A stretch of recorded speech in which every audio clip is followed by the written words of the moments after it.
So நாம் கடந்த வாரத்தில் ஆசரிப்பு கூடாரத்தில் பலிகளை குறித்து நாம் தியானித்துக் கொண்டு இருக்கிறோம். गए हफ्ते में जो मिलाप वाले तंबू के बलि के बारे में अध्ययन करते आ रहे हैं. போஜன பலியை குறித்து நாம் ரெண்டு காரியங்களை தியானித்திருந்தோம். अन्न बलि के बारे में कुछ दो कार्यों को अध्ययन किए. அதில் அந்த மெல்லிய மாவையும் எண்ணெயும் எதற்கு ஒப்பனையா இருக்கிறது நாம் தியானித்தோம். मैदा और तेल किसके तुल्य में है करके हम देखे. சோ இந்த பலிகளை குறித்து தியானிக்கும் பொழுது ये जो बलि के बारे में अध्ययन करते समय இதுவரைக்கும் நாம் अनेक இடங்களில இயேசுவுக்கு ஒப்பனையாக இதை நாம் பார்த்திருக்கலாம். कई सारे जगहों पर यीशु मसीह के तुल्य में हम देखे होंगे. ஏனென்றால் 1 யோவான் 2ஆம் அதிகாரத்தின் 2ஆம் வசனமும் 4ஆம் அதிகாரத்தின் 10ஆம் வசனமும் அதை தான் சொல்லுகிறது. 1 யோவான் 2:2 पहला யோவானா 1:2 அதே போல 4ஆம் அதிகாரத்தின் 10ஆம் வசனமும் चौथा अध्याय 10वां वचन भी அவரே நம்முடைய பாவங்களை மன்னிக்கிற கிருபாதார பலி என்று वही சொல்லப்பட்டிருக்கிறது. हमारे पाप को क्षमा करने के लिए अनुग्रह बलि करके कहा है. நிச்சயமாகவே இந்த பலி எல்லாமே இயேசு கிறிஸ்துவுக்கு நிழலாட்டமாய் தான் இருந்தது. ये सारे बलि यीशु मसीह के छाया के रूप में था. ஆனால் இது இயேசு கிறிஸ்து வரும் வரைக்கும் இந்த உலகத்தில் வந்து பலியாகும் வரைக்கும் यीशु मसीह दुनिया में आकर बलि होने तक ஆசரிப்பு கூடாரத்தின் அத்தனை காரியங்களும் இயேசுவை தான் வெளிப்படுத்தினது. तो मिलाप वाले के सारे चीज यीशु मसीह को ही जताई. ஆனால் இயேசு கிறிஸ்து உயிர்த்தெழுந்ததுக்கு அப்புறம் यीशु मसीह के जो जो जीवित होने के बाद பவுல் அப்போஸ்தலர் மூலமாக இப்படியாய் ரோமர் 12ஆம் அதிகாரத்தின் 1ஆம் வசனத்தை பார்க்கும் பொழுது प्रेत के 12 वचन को देखते समय रोमर 12 रोमियो को 12 वचन को देखते समय அங்கு தேவனுக்கு பிரியமான ஜீவ பலியாக நம்முடைய சரீரங்களை ஒப்பு கொடுக்க வேண்டும் என்று சொல்லுகிறது. परमेश्वर के जीवित बलि के रूप में हमारे शरीर को अर्पण करना करके कहा है. அப்போ இன்றைக்கு பலியாக நம்மை ஒப்பு கொடுக்க வேண்டும். आज बलि के रूप में हमें समर्पण करना है. அந்த ஆசரிப்பு கூடாரத்தின் ஒவ்வொரு பலிகளும் இன்றைக்கு நமக்கு நிழலாட்டமாய் இருக்கிறது. तो मिलाप वाले के हर एक बलि हमारे लिए एक छाया के रूप में है. हालेलुया. हालेलुया. அது எப்படி இயேசுவுக்கு நிழலாட்டமாய் இருந்து இயேசுவை அங்கு ஒப்பு கொடுத்தார்களோ जैसे यीशु मसीह के लिए छाया बनकर रहा यीशु मसीह के उधर समर्पण किए அப்படியே இன்றைக்கு நாம் அந்த தேவனை பார்க்க வேண்டும் என்றால் आज भी हम उस परमेश्वर को देखना है. எப்படி இயேசு கிறிஸ்து பலியாக அர்ப்பணித்ததுக்கு அப்புறம் தேவனிடம் ஏறி போனார். जैसे यीशु मसीह बलि के रूप में समर्पण करने के बाद परमेश्वर की ओर चढ़कर गया அப்படியே நாம் நம்மை பலியாக அர்ப்பணிக்கும் பொழுது தேவனிடம் போவோம். तो वैसे हम बलि के रूप में समर्पण करते समय परमेश्वर की ओर जाएंगे. ஏன்னா அதுக்கு தான் இயேசு கிறிஸ்து இரண்டாவது வருகையில வர போகிறார். इसलिए यीशु मसीह उसका दूसरा आगमन में आने वाला है. அப்போ அந்த வருகையில நாம் எடுத்துக்கொள்ளப்பட வேண்டும் என்றால் जो आगमन में उठाया जाना है तो அதற்கு முன்பாக இயேசு கிறிஸ்துவின் வழிநடத்துதலின்படி நாம் வாழ்ந்திருக்க வேண்டும். तो उसका पहले यीशु मसीह की अगुवाई के अनुसार चल लेना चाहिए. ஏனால் நாம் அவருடைய அடிச்சுவடுகளை பின்பற்றும்படிக்கு அவர் அடிச்சுவடு விட்டு போய் இருக்கிறார். तो उसके पांव के तले के निशाने को पीछा करने के लिए वो सब छोड़ के गया है. அப்ப இன்னைக்கு நாமும் அந்த பலியாக நம்முடைய ஆவி ஆத்மா சரீரத்தை ஒப்பு கொடுத்து வாழ வேண்டும். तो वैसे हमें बलि के लिए आत्मा शरीर रूह के समर्पण करके जीना चाहिए. அதை தான் நாம் ஆசரிப்பு கூடாரத்தில் ஒவ்வொரு காரியங்களை பார்க்கும் பொழுதும் இயேசுவை குறித்தும் பார்க்கிறோம், அதே வேளையில் நம்முடைய வாழ்க்கையை குறித்து நாம் பார்க்கிறோம். इसीलिए हम मिलाप वाले तंबू के बारे में देखते समय यीशु मसीह के बारे में भी देखते हैं और हम जीवन के बारे में भी देखते हैं. கடந்த வாரத்தில் நாம் மெல்லிய மாவு என்கிற நம்முடைய ஒரு சிறந்த அர்ப்பணிப்புள்ள வாழ்க்கையை நாம் பார்த்தோம். तो गए हफ्ते में मैदा एक मुलायम मैदा को अपना जो जीवन के जो समर्पण के लिए बारे में देखे, अनुभव में देखे. அதே போல எண்ணெயை குறித்து பார்க்கும் பொழுது ஒரு அபிஷேகம் நிறைந்த அபிஷேகத்தினால் வாழ்கிற ஒரு வாழ்க்கையை குறித்து நாம் பார்த்தோம். तेल के बारे में देखते समय अभिषेक के बारे में, अभिषेक से भरा हुआ जीवन के बारे में हम देखे. அந்த லேவியராகமம் 2ஆம் அதிகாரத்தின் 1 முதல் 3 வரைக்கும் நாம் பார்க்கும் பொழுது लेवी के दूसरा अध्याय 1 से लेकर 3 तक देखते समय அங்க அந்த மெல்லிய மாவா வசனத்தில் ஒருவன் போஜன பலியாக காணிக்கையை கர்த்தருக்கு செலுத்த வேண்டுமானால் जो कोई अन्न बलि के रूप में कुछ दान को चढ़ाना है तो அவன் காணிக்கை மெல்லிய மாவாய் இருப்பதாக उसका दान जो मैदा हो அவன் அதின் மேல் எண்ணெய் வார்த்து उसके ऊपर तेल डालकर அதின் மேல் தூபவர்க்கம் போட்டு उसके ऊपर लोबान रखकर அதுக்கப்புறம் தூப அடுத்த வசனம் போடலாம் ப்ளீஸ். उसका अगला वचन को डालिए. அதை ஆரோனின் குமாரராகிய ஆசாரியர் எடுத்து கொண்டு வருவானாக. आरोन की पुत्र के पास याजक के पास लाए. அப்போ கடந்த வாரத்தில் நாம் பார்த்தோம் அந்த மெல்லிய மாவு என்றால் என்னன்னு பார்த்தோம். गए हफ्ते में ये जो मैदा क्या है करके हम देखे. அதே போல அதின் மேல் எண்ணெய் வார்க்கப்படுதல் என்றால் அபிஷேகத்தை குறித்து நாம் தியானித்தோம். उसके ऊपर तेल डाला जाएंगे तो उसके अभिषेक करके हम देखे. இந்த மெல்லிய மாவு இந்த எண்ணெயோடு கூட தூபவர்க்கம் கொண்டு வரப்படுகிறது. तो ये जो मुलायम आटा है इसके साथ तेल और लोबान भी लाया जाता है. தூபவர்க்கம் அதன் மீது போட வேண்டும் என்று சொல்லுகிறது. लोबान उसके ऊपर डाला जाना करके कहा है. இந்த தூபவர்க்கத்தை குறித்து लोबान के बारे में நாம் ஆசரிப்பு கூடாரத்தை தியானிக்கும் பொழுது அதிலே 2 சாப்டர் நாம் பார்த்திருக்கிறோம். तो उसमें मिलाप वाले तंबू के ऊपर हम अध्ययन करते समय 2 पार्ट को उसमें अध्ययन किए. ஆனால் அது அந்த தூபவர்க்கம் எங்கிருந்து உருவாகுகிறது என்பதை குறித்து நாம் ஆவிக்குரிய சத்தியத்தை கற்றுக்கொண்டோம். लोबान किधर से उत्पन्न होती करके आत्मिक सच्चाई में सीख लिए. ஆனால் இன்றைக்கு அந்த தூபவர்க்கத்தில் இருந்து आज वो लोबान से लेकर அது எரிகிற விதத்தில் இருந்து ஒரு 3 காரியங்கள் நாம் கற்றுக்கொள்ள போகிறோம். जलने के रीति में से 3 कार्यक्रम सीखने वाले हैं. ஹல்லேலூயா. இந்த தூபவர்க்கம் என்பது வெளிப்படுத்தல் 8ஆம் அதிகாரத்தின் 4ஆம் வசனத்தின்படி लोबान बोले तो प्रकाशित भाग 8:4 के अनुसार பரிசுத்தவான்களுடைய ஜெபங்கள் என்று அங்கு சொல்லப்பட்டு இருக்கிறது. पवित्र लोगों की प्रार्थना करके वहां पे कहा गया है. அப்போ இந்த தூபவர்க்கம் எதற்கு அடையாளமாய் அல்லது ஒப்பனையாய் இருக்கிறது என்றால் ये धूप जो है किसका तुल्य में है? பரிசுத்தவான்களுடைய ஜெபம். पवित्र लोग की प्रार्थना. அல்லேலூயா. हालेलुया. ஜெபம் எல்லாரும் பண்றாங்க. वो प्रार्थना सब लोग करते हैं. அல்லேலூயா. हालेलुया. ஆனால் இந்த தூபவர்க்கம் எதற்கு அடையாளமாய் இருக்கிறது என்றால் धूप किसके तुल्य में है? பரிசுத்தவான்களாய் இருந்து ஜெபிக்கிறவர்களுடைய அடையாளமாய் இருக்கிறது. पवित्र व्यक्ति बनकर और प्रार्थना करने वाले के चिन्ह के रूप में है. அந்த ஜெபத்தின் தூபவர்க்கம் தான் वो प्रार्थना की धूप है, தேவனுக்கு முன்பாக எழும்புகிறது. परमेश्वर के सामने उठती है. அல்லேலூயா. அல்லேலூயா. हालेलुया. அப்ப எல்லா ஜெபங்களும் அல்லது எல்லாருடைய ஜெபங்களும் தேவனுக்கு முன்பாக போவதில்லை. सब के सब लोग की प्रार्थना, सारे प्रार्थना परमेश्वर सामने नहीं जाती है. யார் ஒருவர் பரிசுத்தமாய் வாழ்கிறார்களோ, जो कोई पवित्र जीता है, யார் ஒருவர் தேவனுக்கு பிரியமாய் जो कोई வாழ்கிறார்களோ, परमेश्वर का प्रिय जीता है, யார் ஒருவர் தேவனுக்கு முன்பாக உத்தமமாய் இருக்கிறார்களோ, जो कोई परमेश्वर के सामने खरा होता है, யார் ஒருவர் நீதிமான்களாய் जो வாழ்கிறார்களோ, कोई धर्मी है, அவர்களுடைய ஜெபம் தேவனுக்கு முன்பாக போகிறது. उनकी प्रार्थना परमेश्वर के सामने जाती है. அல்லேலூயா. हालेलुया. தானியேலுடைய ஜெபம் தேவனுக்கு முன்பு போனது. दानियेल की प्रार्थना परमेश्वर सामने गई. ஏன் என்று பார்க்கும் பொழுது क्यों हम देखे हैं?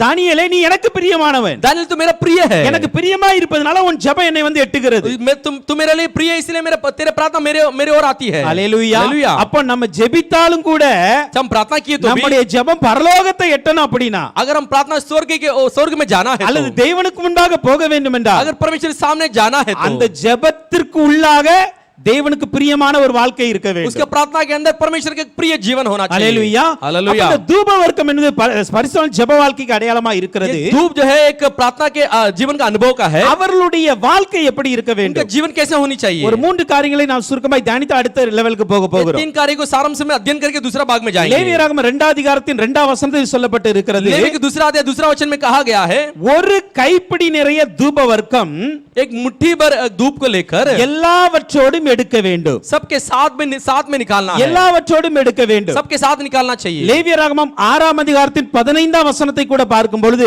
लेवी के छठा अध्याय 15 वचन को देखते ஒரு समय, கைப்பிடி நீரை எடுத்து போஜன பலியுள்ள தூபவர்க்கம் யாவற்றும் கூட அதை ஞாபகக்குறியாய் செலுத்த வேண்டும். वो जो अन्न बलि के तेल में एक मुट्ठी भर और उस पर सब लोबान उठाकर अन्न बलि के स्मरणार्थ के इस भाग को यहोवा के सम्मुख में डाले. அப்ப இந்த தூபவர்க்கமானது ये जो धूप है, மெல்லிய மாவு, एक मैदा, அதே போல எண்ணெய், तेल, இதோடு கூட சேர்த்து கொடுக்கப்படுகிறது. इसके साथ मिलाकर दिया जाता அதோடு है, இணைந்து इसके கொடுக்கப்படுகிறது. साथ जोड़ाकर दिया இப்ப जाता है. நமக்கு தெரியும், हम जानते हैं மாவும் எண்ணெயும் ஒரு பெஸ்ட் காம்பினேஷன். ये जो आटा और तेल है अच्छा एक कॉम्बिनेशन है. நீங்க மாவுல என்ன ஒரு பொருள் பண்ணணும் அப்படினாலும் आटा में कुछ भी आप बनाना है तो அதுல எண்ணெயை மிக்ஸ் பண்ணி தான் ஆகணும். उसमें तेल मिलाना ही चाहिए. இந்த மாவும் எண்ணெய் எப்பொழுதுமே இணைந்திருந்து செயல்படுகிற ஒரு ये காரியம். आटा और तेल मिलकर काम करने वाला एक अनुभव का साधन இந்த है. மாவு நம்முடைய தேவன் கொடுத்திருக்கிற ஒரு வரங்களோ அல்லது கிருபைகளோ இருக்கலாம், ये जो मैदा है परमेश्वर दिया वो वरदान या अनुग्रह हो सकती है, அல்லது நமக்குள்ளாக இருக்கிற சிறந்த ஊழியங்களா இருக்கலாம், वो हमारे अंदर रहने वाली उत्तम सेवा हो सकती है, சிறந்த வாழ்க்கையா இருக்கலாம், उत्तम जीवन हो सकती है, அதே போல எண்ணெய்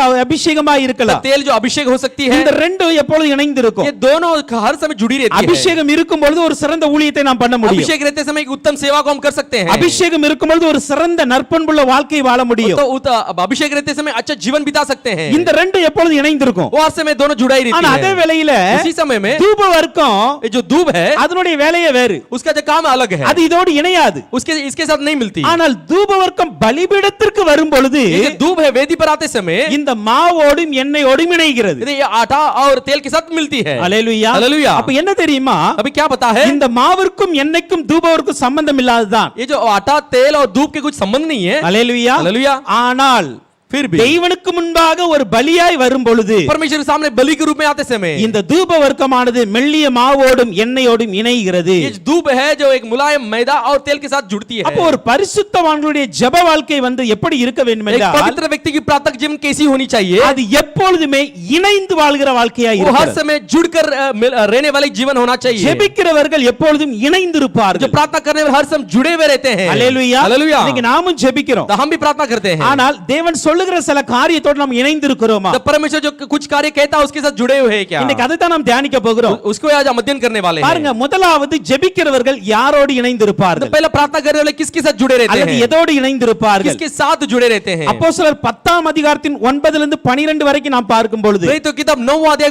9 से लेकर 12 तक देखते समय பேதுரு ஜெபிக்க போகிறார். पत्रस प्रार्थना करने के लिए जाता है. ஜெபிக்க போகும் பொழுது प्रार्थना करने जाते समय அந்த மேல்வீட்டாரில் ஜெபிக்க போகும் என்ன நடக்கிறது என்றால் ऊपरी 18 में प्रार्थना करने जाता क्या होता है? வானம் திறக்கிறது. आकाश खुलती है. ஹalleluya. हालेलुया. வானம் என்பது நீங்க heaven என்று இங்கிலீஷ்ல பார்க்க तो முடியும். आकाश बोले स्वर्ग बोले तो अंग्रेजी में देखे जाता அப்ப है. முதலாவதாக ஜெபிக்கிறவர்கள் பரலோகத்தோடு இணைகிறார்கள். तो पहले जो प्रार्थना करने वाले स्वर्ग के साथ जुड़ जाते हैं. ஹalleluya. हालेलुया. ஹalleluya. हालेलुया. ஜெபிக்கிறவர்களுக்காக பரலோகம் எப்பொழுது திறந்திருக்கும்? प्रार्थना करने वालों को स्वर्ग राज हर समय खुली रहती है. இன்னைக்கு ஜெபிக்கிற ஒவ்வொருவரும் तो प्रार्थना करने हर एक लोग பரலோக அனுபவத்தோடு இருக்க வேண்டும். स्वर्गीय अनुभव के साथ रहने चाहिए. இயேசு கிறிஸ்து சீஷர்களுக்கு ஒரு ஜெபத்தை கற்றுக் கொடுத்தார். यीशु मसीह चेले लोगों को प्रार्थना सिखाया. எல்லாரும் கேட்டாங்க, सब लोग पूछे நாங்க எப்படி ஜெபிக்கணும்? हम किसे प्रार्थना करना அந்த है? ஜெபத்துல ஒரு வார்த்தை இப்படியாய் வரும், वो जो प्रार्थना में एक शब्द इस तरह आती है, உம்முடைய சித்தம் பரலோகத்தில் செய்யப்படுவது போல பூலோகத்தில் செய்யப்படுவதா? आपकी इच्छा जैसे स्वर्ग में किया जाता है वैसे पृथ्वी में भी किया जाना है. ஹalleluya. हालेलुया. அப்போ ஜெபிக்கிறவர்கள் என்ன பண்ணுகிறார்கள் तो என்றால் प्रार्थना जब प्रार्थना में क्या करते हैं? பரலோகத்தில் நடக்கிற தேவ சித்தம் பூலோகத்தில் நடக்கும்படியாக இணைகிறார்கள். तो स्वर्ग में होने वाले परमेश्वर की इच्छा पृथ्वी में होने के लिए जुड़ जाते हैं. அப்போ ஜெபிக்கிறவர்கள் பரலோக சித்தத்தோடு இணைந்திருப்பார்கள். तो प्रार्थना करने वाले स्वर्गीय इच्छा के साथ जुड़े रहते हैं. அருமையான தேவ பிள்ளைகளே,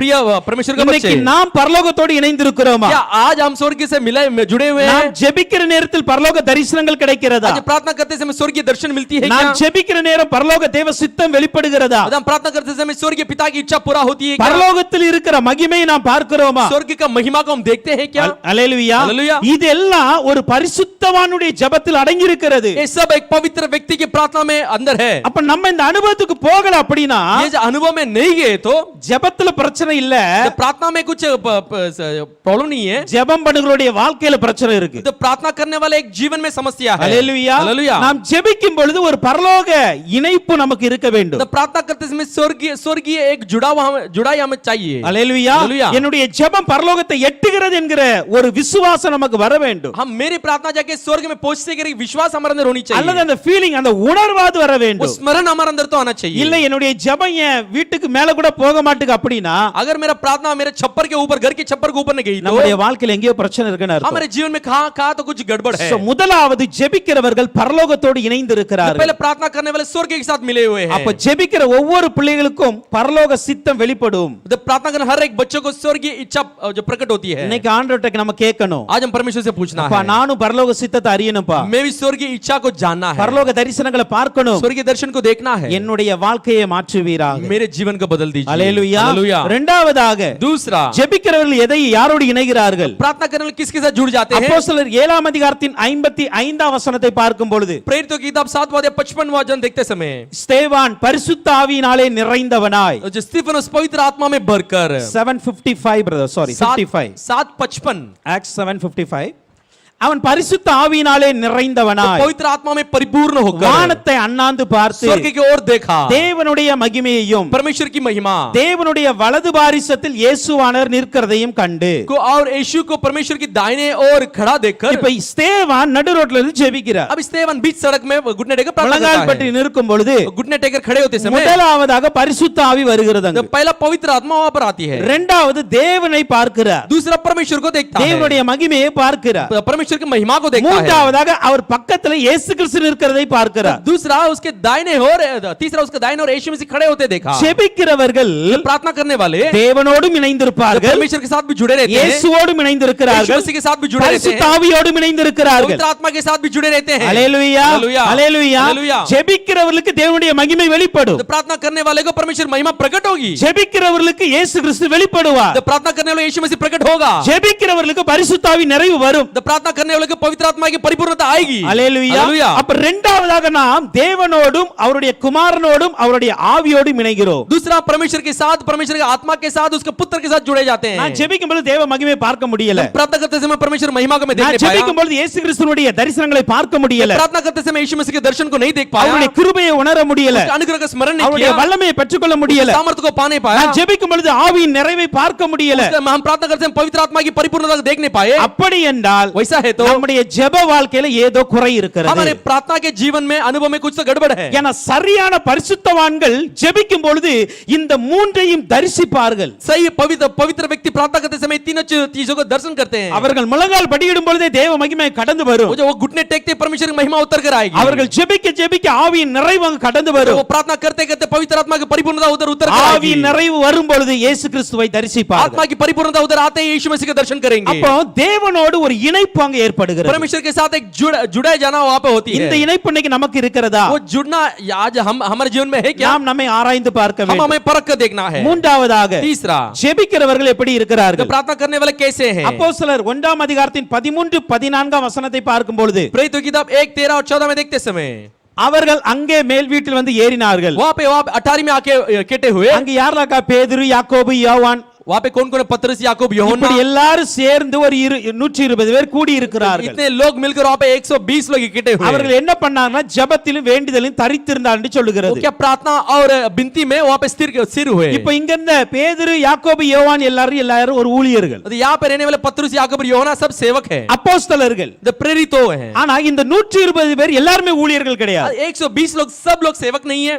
அங்க 12 பேர் தான் அப்போஸ்தலர்கள். 12 लोग प्रेरित थे. சொல்ல போனா 11 பேர் தான். तो बोल सके तो 11 लोग ही ஏன்னா அந்த ஒரு ஆத்மாவும் போயிடுச்சு. तो एक आत्मा प्राण उधर चली गई. ஹalleluya. हालेलुया. 11 பேர் தான் அப்போஸ்தலர்கள். 11 लोग ही प्रेरित थे. அவங்க தான் ஊழியம் பண்ணி இருக்காங்க. वही सेवा किए हैं. மற்ற எல்லாருமே ஒரு சாதாரண விசுவாசிகளாய் மூப்பர்களாய் बाकी இருக்கிறவர்கள். सब एक साधारण विश्वासी और पुरनियो बनकर थे. ஆனால் ஜெபிக்கும் பொழுது प्रार्थना करते அந்த समय ஊழியர்களோடு ஒரு இணைப்பு வருகிறது वो பாருங்க. तो सेवक लोग के साथ एक जुड़ना आती है. அப்ப ஜெபிக்கிற தேவ பிள்ளைகளுக்கு ஊழியர்களோடு இணைவு இருக்க வேண்டும். तो प्रार्थना करने वाले के सेवक के साथ एक मिलाप होनी चाहिए. நான் ஜெபிக்கிறேன். मैं प्रार्थना करता ஆனா हूं. எங்க ஊழியருக்கும் எனக்கு ஒரு சரியான அண்டர்ஸ்டாண்டிங் இல்ல. लेकिन मेरे सेवक और मेरे लिए मेरे बीच में कुछ एक मेल मिलाप नहीं है. அப்படினா அங்க சம்திங் ராங். वैसा बोला तो उधर कुछ गड़बड़ है. ஹalleluya. हालेलुया. அப்ப ஜெபிக்கிறவர்கள் ஊழியரோடு இணைந்து तो இருப்பார்கள். प्रार्थना करने वाले सेवक के साथ जुड़े रहते हैं. பாருங்க அங்க வந்து அந்த அப்போஸ்தலர்கள்லாம் எழும்பி நின்று பிரசங்கம் பண்றாங்க. वहां सब प्रेरित खड़े होकर संदेश देते हैं. அவர் எல்லாரும் இணைந்து ஜெபிக்கிறார்கள். सब लोग मिलकर प्रार्थना करते हैं. அப்பொழுது ஆவியானவர் அங்க ஊற்றப்படுகிறார். कोई पवित्र आत्मा उधर उंडेला जाता புதிய है. ஏற்பாட்டு சபையே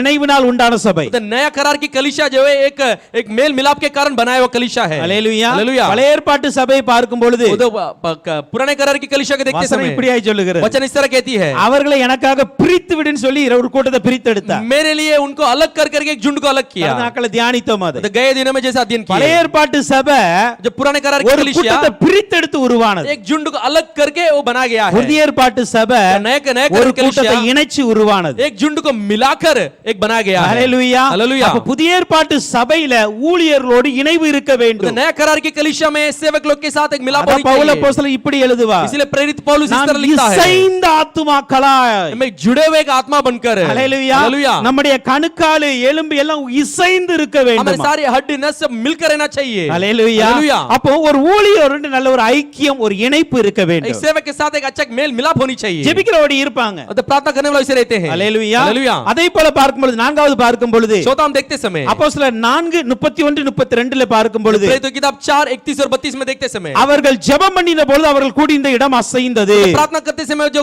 रहते हैं वो जगह हिल गई. அங்க சொல்லப்பட்டு இருக்கிறது விசுவாசிகளான திரளான கூட்டத்தார். तो विश्वासी का एक बड़ा झुंड. ஹalleluya. हालेलुया. 32 வசனத்துல ஸ்டார்டிங்ல பார்க்கும் பொழுது விசுவாசிகளான திரளான கூட்டத்தார். तो 32 वचन देखते समय विश्वासियों की एक बड़ा सभा. அப்ப ஜெபிக்கிறவர்கள் விசுவாசிகளோடு तो இணைந்திருப்பார்கள். प्रार्थना करने वाले विश्वासी के साथ मिले रहते हैं. ஹalleluya. हालेलुया. எனக்கும் விசுவாசிக்கும் சம்பந்தம் இல்லன்னு இருக்க கூடாது. मेरा और विश्वासी को संबंध नहीं है ऐसा कहना नहीं चाहिए. உண்மையான பரிசுத்தவான்கள் वो सच्चा पवित्र व्यक्ति உண்மையாக ஜெபிக்கிறவர்கள் सच्चा प्रार्थना करने वाले விசுவாசிகளோடு இணைந்திருப்பார்கள். विश्वासी के साथ जुड़े रहते हैं. हालेलुया. हालेलुया. हालेलुया. हालेलुया. பாருங்க வேதத்துல शास्त्र में தீர்க்கதரிசிகளுடைய வாழ்க்கையை பார்க்கும் பொழுது भविष्यवक्ताओं के जीवन को देखते समय அவர்கள் எப்பொழுதுமே ஒரு தனி உலகத்துல இருப்பாங்க. वो हर समय अलग अलग दुनिया में रहते हैं. நீங்க எலியாவை பார்த்தாலும் சரி, आप एलिया को देखिए तो யோவானை பார்த்தாலும் சரி, யோவானா को देख लो, எரேமியாவை பார்த்தாலும் சரி, यिर्मयाह को देख लो, எல்லா தீர்க்கதரிசிகளும் ஒரு தனி உலகத்துல இருப்பாங்க. सारे भविष्यवक्ता अलग दुनिया में रहते हैं. அவங்க வந்து ஜனங்களோடு சீக்கிரத்துல மிங்கிள் ஆக மாட்டாங்க. वो अब लोगों से जल्दी से नहीं मिलते हैं. அவர்கள் எப்பொழுது தேவ வார்த்தை வருகிறதோ அப்பதான் ஜனங்க முன்னாடியே வருவாங்க. वो कभी उनका परमेश्वर का वचन उनके पास आती है तभी लोगों के सामने आते हैं। யோவானை குறித்து பாருங்க, யோனா के बारे में देखो, வனாந்தரத்தில் வாழ்ந்து वो இருக்கிறார். रेगिस्तान में जी रहा था, திடீரென்று தேவ வார்த்தை வருகிறது, अचानक परमेश्वर के शब्द आए, ஜனங்களுக்கு முன்னாடி வந்தார். पर लोगों के सामने आ गया। எலியாவை குறித்து பார்க்கும்போது एलिया के बारे में देखते हैं, எங்கேயோ கேரித்தார்ல ஒளிந்து இருக்கிறார். केरीत के नदी के जगह पे छुपा அந்த है। அதிகாரத்துக்கு முன்னாடி அந்த 1 ராஜாக்கள் 16 வாசிக்கும் பொழுது पहला राजा 16 के पढ़ते समय தேவனுக்கு முன்பாக நின்ற ஒரு மனுஷன் சொல்லப்பட்டிருக்கு. परमेश्वर सामने खड़े रहने वाला मनुष्य कर कहा அதுக்கு गया। முன்னாடி எலியாவுடைய வாழ்க்கை யாருக்கும் தெரியாது. उसके पहले एलिया के जीवन क्या कर कोई नहीं அவர் जानता, எங்க பிறந்தார் எங்க வளர்ந்தார் ஏன் தெரியாது. वो किधर जन्म हुआ किधर बड़ा कर कोई नहीं திடீரென்று जानता। எலியாவை பார்க்கும்போது தேவனுக்கு முன்பாக நிற்கிறவன். अचानक एलिया को देखते हैं परमेश्वर सामने खड़े रहने वाला। தீர்க்கதரிசிகள் எப்பொழுதுமே ஒரு தனியா இருப்பாங்க. तो भविष्यवक्ता सारे लोग एक अलग रीति से रहते ஆனா हैं। எலியாவை பாருங்க, तो एलिया को देखो, ஜெபிக்கணும் என்று ஒரு நாள் வரும் பொழுது तो प्रार्थना करना करके एक दिन आते என்ன समय பண்ணார் தெரியுமா? क्या क्या पता है, எல்லா இஸ்ரவேலரை கூட்டுங்க, सारे इजराइल लोग को मिलाओ, इकट्ठा எல்லா करो, பாகால் தீர்க்கதரிசியை கூப்பிடுங்க, सारे बाहाल की भविष्यवक्ता को கர்மேல் मिलाओ, பர்வத் மேல வாங்க, நீங்க करमेल पर्वत के छोटी पे आओ, அங்க நம்ம ஜெபிக்கலாம். उधर हम प्रार्थना करेंगे। அல்லேலூயா, हालेलुया, அல்லேலூயா. हालेलुया। இவர் ஒரு தனியாய் வாழ்கிற ஒரு மனிதர் தான். ये अलग जीने वाला एक मनुष्य है, ஆனால் ஜெபிக்கணும்னு வந்துட்டோம் அப்படினா लेकिन प्रार्थना बोले तो ஜனங்களோடு இணைந்து விட வேண்டும். लोगों के साथ मिल जाना है। அல்லேலூயா. हालेलुया। விசுவாசிகளோடு இணைந்து வேறு, विश्वासी के साथ जुड़े रहना चाहिए, அப்பதான் அக்னி இறங்கும், तभी जाके अग्नि இல்லனா उतरेगी, வராது. नहीं तो नहीं आएगी। அல்லேலூயா, हालेलुया, அல்லேலூயா. हालेलुया। சோ அதனால ஜெபிக்கிறவர்கள் எப்பொழுதுமே தன்னோடு ஒரு விசுவாச கூட்டத்தை வைத்திருப்பார். तो प्रार्थना करने वाले अपने साथ हर समय एक विश्वासी को झुंड को रखा रहेगा, அதான் ஒரு இணைக்கிற அனுபவமா वही இருக்கிறது. एक जुड़ाने का अनुभव है। அடுத்ததாக ஜெபிக்கிறவர் 1 தீமோத்தேயு 2 அதிகாரம் 1-2 பார்க்கும் பொழுது तो उसके बाद जो पहला तिमोथी 2 अध्याय 1 और 2 में देखते समय அங்க சொல்லுகிறார், நீங்க ஜனங்களுக்காக ஜெபிக்கணும், उधर कहते हैं लोगों के लिए प्रार्थना करना है, ராஜாக்களுக்காக ஜெபிக்கணும். राजाओं के लिए प्रार्थना करना है। அல்லேலூயா. हालेलुया। 1 தீமோத்தேயு 2 அதிகாரத்தின் 1-2 तो पहला तिमोथी 2 अध्याय 1 और 2 எல்லா மனுஷருக்காக ஜெபிங்க, सब मनुष्य के लिए प्रार्थना कीजिए, அதிகாரிகளுக்காக ஜெபிங்க. अधिकारी के लिए प्रार्थना कीजिए, அப்போ ஜனங்களோடு ஆவியில் तो இணைந்திருப்பார்கள். लोगों के साथ आत्मा में जुड़े हुए रहते हैं। அல்லேலூயா. हालेलुया। வார்த்தையை சரியா கவனிச்சுக்காங்க. इस शब्द को ध्यान से सुनिए, இவர்கள் ஜனங்களோடு ஆவியில இணைஞ்சிருப்பாங்க, மாம்சத்தில் அல்ல. वो लोगों के साथ आत्मा में जुड़े रहते हैं, शारीरिक तौर पर नहीं। என்னுடைய ஆவி ஜனங்களோடு இணைந்திருக்கிறது, मेरे जो आत्मा लोगों के साथ जुड़ी हुई என்னுடைய है, ஆத்துமா ஜனங்களை நோக்கி கதறுகிறது. मेरे जो प्राण है लोगों की ओर चिल्लाती है, என் தேசம் ரட்சிக்கப்பட मेरा வேண்டும், देश उद्धार पाना என் है, ஜனங்கள் ரட்சிக்கப்பட मेरे வேண்டும், लोग उद्धार पाना है, என்னுடைய ராஜாக்கள் ரட்சிக்கப்பட मेरे வேண்டும், राजा उद्धार पाना है, அதிகாரிகள் ரட்சிக்கப்பட வேண்டும். अधिकारी और उद्धार पाना है। என்னுடைய ஆவி ஜனத்தின் ஆத்மாவோடு அப்படி இணைந்து तो செயல்படுகிறது. मेरे जो आत्मा प्राण जो लोगों के साथ मिलकर काम करना चाहिए। அல்லேலூயா. हालेलुया। அப்ப இந்த தூப வர்க்கமானது இணைந்து செயல்படுகிற ஒன்று. ये जो धूप है मिलकर जुड़कर काम करने वाला एक अनुभव है। பரலோகத்தோடு இணைப்பு, और स्वर्ग के साथ मिलाप, தேவனோடு இணைப்பு, परमेश्वर के साथ एक जुड़ना, ஊழியர்களோடு இணைப்பு, सेवक के साथ एक जुड़ना, விசுவாசிகளோடு இணைப்பு, विश्वासी के साथ जुड़ना, ஜனங்களோடு ஆவியில் ஒரு இணைப்பு. लोगों के साथ आत्मा में एक जुड़ना। இப்படி இணைந்து செயல்படுகிறவர்கள் தான் ये ஜெபிக்கிறவர்கள். सब ऐसे जुड़कर एक मिलकर प्रार्थना करने वाले ही एक, அப்படி எங்க நம்ம அங்க பார்த்தோம் அப்படின்னா वैसे हम देखते समय இந்த தூப வர்க்கம் இந்த மாவோடு எண்ணெயோடு இணைகிறது. ये जो धूप है ये जो मैदा और तेल के साथ मिलती है, இந்த மாவு நம்முடைய ஊழியத்தின் ஒரு சிறந்த தன்மையா ये जो இருக்கலாம். मैदा जो है हमारे जो सेवा के उत्तम पदार्थ है, இந்த எண்ணெய் அபிஷேகத்தன்மை இருக்கிறது. तो ये जो तेल अभिषेक है, இந்த ஊழியமும் இந்த அபிஷேகமும் ये सेवा और अभिषेक சரியாக செயல்படணும் அப்படின்னா अच्छे रीति से काम करना है तो ஜெபம் கண்டிப்பா இணைக்கணும். प्रार्थना जुड़ना चाहिए। இந்த ஜெபம் அந்த ஊழியத்தோடு இணையவில்லை என்றால் अगर ये प्रार्थना वो सेवा के साथ नहीं जुड़ी है तो ஊழியம் வளராது. वो सेवा नहीं बढ़ेगी। ஜெபம் அபிஷேகத்தோடு இணையவில்லை என்றால் अगर प्रार्थना अभिषेक के साथ नहीं जुड़ी गई, அபிஷேகம் அனல் மூட்டப்படாது. अभिषेक आग नहीं लगेगी। அல்லேலூயா. हालेलुया। தீமோத்தேயுக்கு அப்போஸ்தலர் எழுதும்போது பவுல் அப்போஸ்தலர் எழுதும்போது இப்படியா எழுதுவார், तीमोथी के लिए प्रेरित पौलुस लिखते समय इस तरह लिखता है, மூப்பர்கள் உன் மீது கைகளை வைத்த பொழுது உனக்கு உண்டான தேவ வரத்தை நீ அனல் மூட்டி எழுப்பு. तो पुण्य तेरा ऊपर हाथ रखे तभी जो वरदान जो उसको जो आग लगाकर उसको जलकर तुझे तो तेरे अंदर बढ़ ले। அப்ப நமக்குள்ளாக இருக்கிற அபிஷேகம் அனல் மூட்டப்பட வேண்டும் என்றால், अगर हमारे अंदर जो अभिषेक है उसमें आग पकड़ना है நம்முடைய तो, ஊழியம் அனல் பற்றி எரிய வேண்டும் என்றால், अगर हमारा सेवा आग पकड़कर जलना है तो ஜெபம் ஊழியத்தோடும் அபிஷேகத்தோடும் இணைந்திருக்க तो வேண்டும். प्रार्थना सेवा और अभिषेक के साथ जुड़कर रहना चाहिए। அப்படி ஜெபம் இணையாத ஊழியமும் அபிஷேகமும் செயல்படாது. वैसा प्रार्थना सेवा और अपना अभिषेक के साथ नहीं मिला तो वो काम नहीं करेगा। அது தேவனால் செயல்படுத்தவும் முடியாது. वो परमेश्वर उसके द्वारा काम भी नहीं कर सकता। அல்லேலூயா. हालेलुया। அப்ப யார் ஒருவர் தன்னுடைய ஊழியத்தில் அதிகமான ஜெபத்தை வைக்கிறார்களோ, जो कि अपने सेवा में अधिक प्रार्थना को रखता है, யார் ஒருவர் தன்னுடைய அபிஷேகத்தை வளர்க்கும்படி அதிகமாய் ஜெபிக்கிறார்களோ, जो कि अपने अभिषेक को बढ़ने के लिए अधिक प्रार्थना करता है, அவர்களே மேன்மையான ஊழியத்தையும் வல்லமையான அபிஷேகத்தை வெளிப்படுத்த तो முடியும். वही उत्तम सेवा और अभिषेक को प्रकट कर सकते हैं। அல்லேலூயா. हालेलुया। அப்ப இந்த தூப வர்க்கமானது வந்து ये जो धूप है இந்த மாவோடு எண்ணெயோடு இணைகிறது. ये मैदा और तेल के साथ जुड़ जाती है। அப்படியே நம்முடைய ஜெப வாழ்க்கை நம்முடைய ஊழியத்தோடும் அபிஷேகத்தோடும் இணைந்திருக்க वैसे வேண்டும். हमारा प्रार्थना के जीवन सेवा और अभिषेक के साथ जुड़ी हुई रहना चाहिए। அதை போல பரலோகத்தோடும் தேவனோடும் ஊழியர்களோடும் விசுவாசத்தோடும் இணைந்திருக்க तो वैसे வேண்டும். स्वर्ग के साथ परमेश्वर के साथ लोगों के साथ सेवक लोग के साथ मिली हुई रहनी चाहिए। இரண்டாவது இந்த தூப வர்க்கம் எரியும் பொழுது என்ன நடக்கும் தெரியுமா? दूसरा ये धूप जलते समय क्या होती है? இந்த தூப் நீங்க பாத்திருப்பீங்க, வீட்ல இந்த சாம்பிராணி எல்லாம் பாத்திருப்பீங்க. आप जो देखते हैं घर में धूप डालते हैं तो देखे रहेंगे। பாருங்க, நீங்க அந்த அக்கினி தல்ல போட்ட உடனே वो अंगार में डालते ही அது டப்புன்னு மறைஞ்சிரும். वो तुरंत गायब हो जाती है। அல்லேலூயா. हालेलूया। இந்த எண்ணெயும் இந்த மாவும் சீக்கிரம் எரியாது. ये जो तेल और आटा जल्दी से नहीं जलती அந்த है। பலிபீடத்தின் மீது வைக்கும் பொழுது वो जो वेदी को ऊपर रखते समय மாவு போடுவாங்க, அதுக்கு மேல எண்ணெய் ஊற்றுவாங்க, पहला आटा को डालते हैं, उसके ऊपर तेल को डालते हैं, அதுக்கு மேல இந்த தூப வர்க்கம் போடுவாங்க. उसके बाद लोबान को चढ़ाते இப்ப हैं। இந்த தூப வர்க்கம் அதுல விழுந்த உடனே மறைஞ்சு ये போயிடும். लोबान उसमें गिरते ही गायब हो जाती है। மாவும் எண்ணெய் அப்படியே தான் இருக்கும். तेल और आटा वैसी रहती கொஞ்சம் है, கொஞ்சமா எரியும் அது. थोड़ा थोड़ा जलती है। அல்லேலூயா. அல்லேலூயா. அப்போ இந்த தூப வர்க்கின் தன்மை என்ன தெரியுமா? தன்னை மறைக்கிற ஒரு தன்மை. ये लोबान का जो अपना एक तत्व है, गुण है, अपने आप को छुपाना। அல்லேலூயா. हालेलूया। கலாத்தியர் 2ஆம் அதிகாரத்தின் 20ஆம் வசனத்தை பார்க்கும் பொழுது गलातियों के दूसरा अध्याय 20वां वचन को देखते பவுல் समय அப்போஸ்தலன் இப்படி தான் சொல்லுகிறார். प्रेरित पौल इस तरह कहता है, கிறிஸ்துவுடனே கூட சிலுவையில் அறையப்பட்டேன், मसीह के साथ में सूली में मारा गया, ஆயினும் பிழைத்து இருக்கிறேன், फिर भी मैं जीवित हूँ। இனி நான் அல்ல, கிறிஸ்துவே எனக்குள் பிழைத்து अभी இருக்கிறார். मैं नहीं, मसीह यीशु मेरे अंदर जीवित है। அப்ப அவருடைய வாழ்க்கை என்ன தெரியுமா? उसका जीवन क्या है? நான் என்ன ஒப்பு கொடுக்கிறேன், मैं अपने आप को समर्पण करता हूँ, என்னை இனி வெளிப்படுத்த கூடாது, अभी मुझे में प्रकट नहीं करना है, கிறிஸ்து என்னிலிருந்து வெளிப்பட வேண்டும். मसीह मेरे अंदर से प्रकट होना है। அப்ப அவருடைய வாழ்க்கையின் அனுபவம் என்ன அப்படின்னா, उसका जीवन का अनुभव क्या है? தன்னை மறைக்கிற அனுபவம். अपने आप को छुपाना का एक अनुभव அப்ப है। ஜெபிக்கிறவர்கள் எப்பொழுதுமே தன்னை மறைப்பார்கள். प्रार्थना करने वाला हर समय अपने आप को छुपाते हैं। அல்லேலூயா. हालेलूया। தன்னை வெளிப்படுத்த நினைக்க तो மாட்டாங்க. अपने आप को प्रकट करना नहीं चाहेंगे। சபைகள்ல எத்தனையோ நல்ல ஜெபிக்கிற अनेகர் உண்டு. तो कलीसिया में कई सारे अच्छे प्रार्थना करने वाले लोग हैं, அவர்கள் சீக்கிரமாக வெளியே தெரிய மாட்டார்கள். तो जल्दी से बाहर नहीं दिखते हैं। அவர்கள் ஊழியத்திலும் அதிகமாய் செயல்பட वो तो மாட்டார்கள். सेवा में भी अधिक काम नहीं करते हैं। முன்னாடி வந்து பிரசங்கம் பண்றதுக்கோ எதுக்குமே வர மாட்டாங்க. आगे आके संदेश देना किसी काम के लिए नहीं आते हैं। ஆனால் அதிகமாய் மறைந்திருந்து ஜெபிக்கிற ஆத்துமாக்கள் நம்முடைய சபையில் अनेகம் உண்டு. तो कई सारे छुप कर प्रार्थना करने वाले कई सारे प्राण हमारे कलीसिया में हैं। அல்லேலூயா. हालेलूया। அப்ப ஜெபிக்கிறவர்கள் தன்னை மறைப்பார்கள். तो प्रार्थना முதலாவது करने वाले अपने आप को पहले छुपाते हैं। அல்லேலூயா. हालेलूया। அப்ப தன்னை எந்த இடத்துல வெளிப்படுத்த तो கூடாது? अपने आप को कहाँ भी प्रकट नहीं करना है। என்ன வெளிப்படுத்த கூடாதுப்பா, तो अपने आप को प्रकट नहीं करना என்ன है। மறைச்சிருங்க. मुझे छुपा लो। அல்லேலூயா. हालेलूया। அந்த அனுபவம் வர वो வேண்டும். अनुभव आना चाहिए। இரண்டாவது ஜெபிக்கிறவர்கள் எப்படி இருப்பாங்க தெரியுமா? दूसरा प्रार्थना करने वाले कैसे रहते हैं? மத்தேயு 6:6ல சொல்லுகிறது,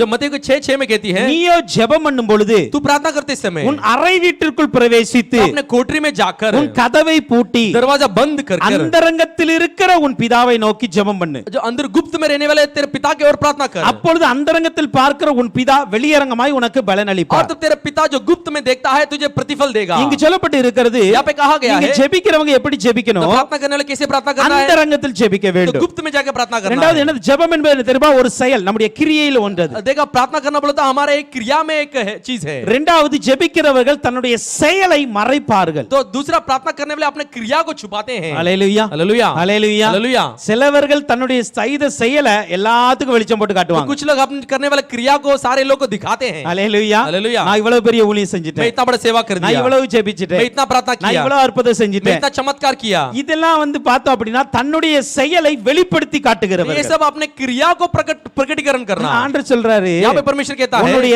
செயல் நீ வெளிக்காட்டாத. तेरे क्रिया को तो प्रकट मत कर। அல்லேலூயா. हालेलूया। அந்தரங்கத்தில் பார்க்கிற தெய்வம் அந்தரங்கத்தில் பதிலளிப்பார். तो गुप्त में देखने वाला परमेश्वर गुप्त में तुझे प्रतिफल देगा। வெளியரங்கமாய் और பதிலளிப்பார். जो बाहरी रूप में तुझे என்ன அப்படின்னா, प्रतिफल देगा। क्या है? தன்னை மறைக்க வேண்டும். तो अपने आप को छुपाना है। இரண்டாவது தன்னுடைய செயலை மறைக்க வேண்டும். दूसरा अपने क्रिया को छुपाना है। அல்லேலூயா. हालेलूया। என்னை வெளிப்படுத்த கூடாது, मुझे भी प्रकट नहीं करना है। நான் செய்த எந்த ஒரு கிரியையும் வெளிப்படுத்த मैं கூடாது. जो करने वाला कोई भी क्रिया को भी प्रकट नहीं करना है। அல்லேலூயா. हालेलूया। அல்லேலூயா. हालेलूया। யாருக்கு உதவி செய்தாலும் சரி, किसी को मदद किया तो भी सही। நீங்கள் யாருக்காவது நன்மை आप செய்திருக்கலாம், दूसरे किसी को भलाई किए होंगे வெளியரங்கமாக்காதீங்க. तो उसको बाहर रूप में मत दिखाओ। வெளியரங்கமாக்குனீங்கன்னா அதற்குரிய பலன் இங்கே கிடைச்சிரும். तो खुले आम करेंगे तो उसका जो प्रतिफल यहाँ पे मिल ஆனால் जाएगा। வெளியரங்கமாக்காமல் அந்தரங்கமாய் செய்தால் अगर खुले आम नहीं करते हुए गुप्त में करेंगे तो அதற்குரிய பலனை என் தெய்வம் பரலோகத்தில் நிச்சயமாய் கொடுப்பார். उसका जो प्रतिफल है मेरा परमेश्वर निश्चय स्वर्ग में देगा। அல்லேலூயா. हालेलूया। அல்லேலூயா. हालेलूया। அவர் அந்தரங்கத்தில் இருக்கிற தெய்வம், அந்தரங்கத்தை பார்க்கிற தெய்வம். तो गुप्त में रहने वाला परमेश्वर गुप्त चीजों को देखने वाला परमेश्वर है। அல்லேலூயா. हालेलूया। அப்போ ஒன்று தன்னை மறைப்பது ஜெப வீரர்களுடைய ஒரு वो அனுபவம். अपने आप को छुपाना बोलो तो एक प्रार्थना वीर की अनुभव है। இரண்டாவதாக தன்னுடைய செயலை மறைப்பது ஜெப வீரர்களுடைய ஒரு அனுபவம். दूसरा अपना क्रिया को छुपाना एक प्रार्थना वीर का अनुभव है। அல்லேலூயா. हालेलूया। நீங்க அந்த மத்தேயு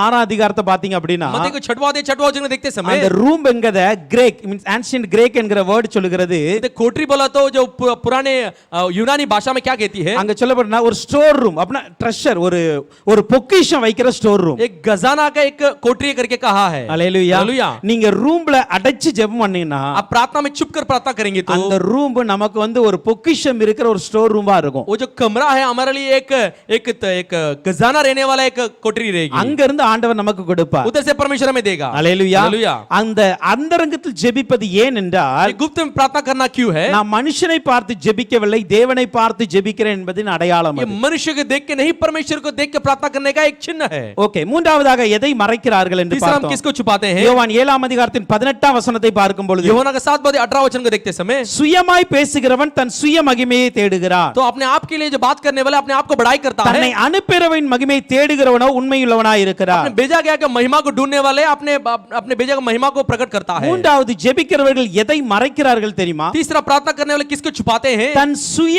மகிமையை மறைப்பார்கள் तो अपने स्वयं की इच्छा को छुपाते हैं நான் செய்கிற எல்லாவற்றிலும் தேவன் மாத்திரமே மகிமைப்பட मैं வேண்டும் जो कुछ भी करता हूं सारी चीजों में सिर्फ परमेश्वर महिमा होना எனக்கு है ஒரு கனம் வரக்கூடாது मुझे कुछ आदर नहीं आना है எனக்கு ஒரு மகிமை मुझे வரக்கூடாது कुछ महिमा नहीं आना எனக்கு ஒரு है புகழ் मुझे வரக்கூடாது कुछ एक बड़ा एक चीज नहीं आना है எனக்கு ஒரு பெருமை வரக்கூடாது घमंड नहीं आना चाहिए அல்லேலூயா हालेलुया ஜெபிக்கிறவர்கள் எப்பொழுதுமே தன்னுடைய மகிமையை தன்னுடைய கனத்தை மறைத்துக் கொண்டு तो இருப்பார்கள் प्रार्थना करने वाला हर समय अपने महिमा और अपने घमंड को छुपा के रखते हैं தூபவர்கள் அதான் செய்கிறதுங்க ये धूप वही करती போட்ட है உடனே தன்னை மறைச்சிரும் तो डालते ही तुरंत अपने आप को छुपा लेती है அல்லேலூயா हालेलुया அப்ப ஜெபிக்கிறவர்கள் அப்படிதான் तो இருக்கணும் प्रार्थना करने वाला वैसी होनी चाहिए ஒன்று ஜெபிக்கிறவர்கள் இணைந்திருக்கிறவர்கள் एक प्रार्थना करने वाले जुड़े हुए लोग हैं இரண்டாவது ஜெபிக்கிறவர்கள் தங்களை மறைக்கிறவர்கள் दूसरा प्रार्थना करने वाले अपने आप को छुपाने वाले हैं மூன்றாவதாக ஒரு காரியத்தை அங்க பார்க்க முடியும் तीसरा कार्य को आप भी देख सकते இந்த हैं தூபவர்க்கத்தை போட்ட உடனே ये धूप को डालते ही என்ன நடக்கும் என்றால் क्या होती है வெளிப்படுத்தல் 8 அதிகாரத்தின் 4 வசனம் இப்படியே சொல்லுகிறது प्रकाशित वाक्य 8वां अध्याय 4वां वचन इस तरह कहती है தூபவர்க்கத்தின் புகையானது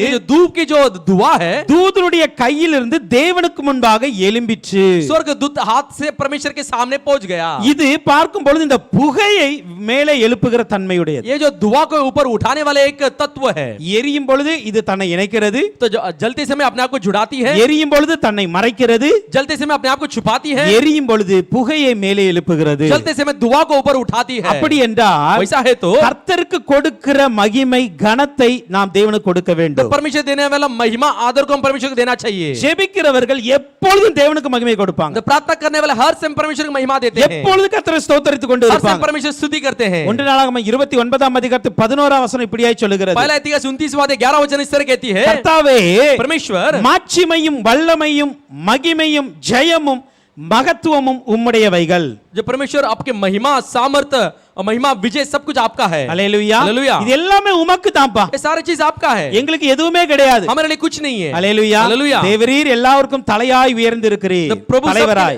सबके लिए प्रधान बनकर है அல்லேலூயா हालेलुया யார் சொல்றா தெரியுமா कौन कहता पता है தாவீது ராஜா சொல்றார் दाऊद राजा कहता है அல்லேலூயா हालेलुया தாவீது ராஜா சொல்றாரு दाऊद राजा कहता है மாட்சிமை உமக்குரியது जो महिमा आपके लिए है மகிமை உமக்குரியது महिमा आपका है வல்லமை உமக்குரியது सामर्थ आपका है ஜெயம் உமக்குரியது विजय आपका है அல்லேலூயா हालेलुया தாவீது எத்தனையோ யுத்தங்களை ஜெயித்தார் दाऊद कई सारे युद्धों को किया ஆனா சொல்றாரு ஜெயம்லாம் உமக்குரியதுப்பா फिर भी वो कहता है सारे विजय आपका है அல்லேலூயா हालेलुया ஏன்னா தாவீது எப்போது ஜெபிக்கிற ஒரு மனிதர் दाऊद हर समय प्रार्थना करने वाला அவர் मनुष्य है எப்பொழுதுமே தேவனுக்கு மகிமை वो செலுத்துவார் हर समय परमेश्वर की महिमा करते புகை रहता எப்பொழுதுமே है எழும்பிக்கிட்டே இருக்கிறது वो हर समय उठती रहती है அல்லேலூயா हालेलुया தூபவர்க்கை எவ்வளவு எரியுதோ அவ்வளவு புகை எழுப்பிட்டே இருக்கும் धूप दान कितनी जलती है उतना दुआ को उठाती है எவ்வளவு ஜெபிக்கிறோமோ அவ்வளவு தேவனுக்கு மகிமை செலுத்தணும் कितना हम प्रार्थना करते हैं उतना परमेश्वर महिमा भी करना है அல்லேலூயா हालेलुया அப்ப தேவனுக்கு மகிமை செலுத்துகிறவர்கள் அவர்கள் परमेश्वर की महिमा देने वाले சங்கீதம் 29 அதிகாரத்து 2 வசனம் இப்படியே சொல்லுகிறது संहिता 29वां अध्याय दूसरा वचन इस तरह कहती है கர்த்தருடைய நாமத்திற்குரிய மகிமையை அவருக்கு செலுத்துங்கள் प्रभु की नाम की महिमा को उसको दीजिए பரிசுத்த அலங்காரத்துடனே கர்த்தரை தொழுது கொள்ளுங்கள் तो पवित्रता की शोभा में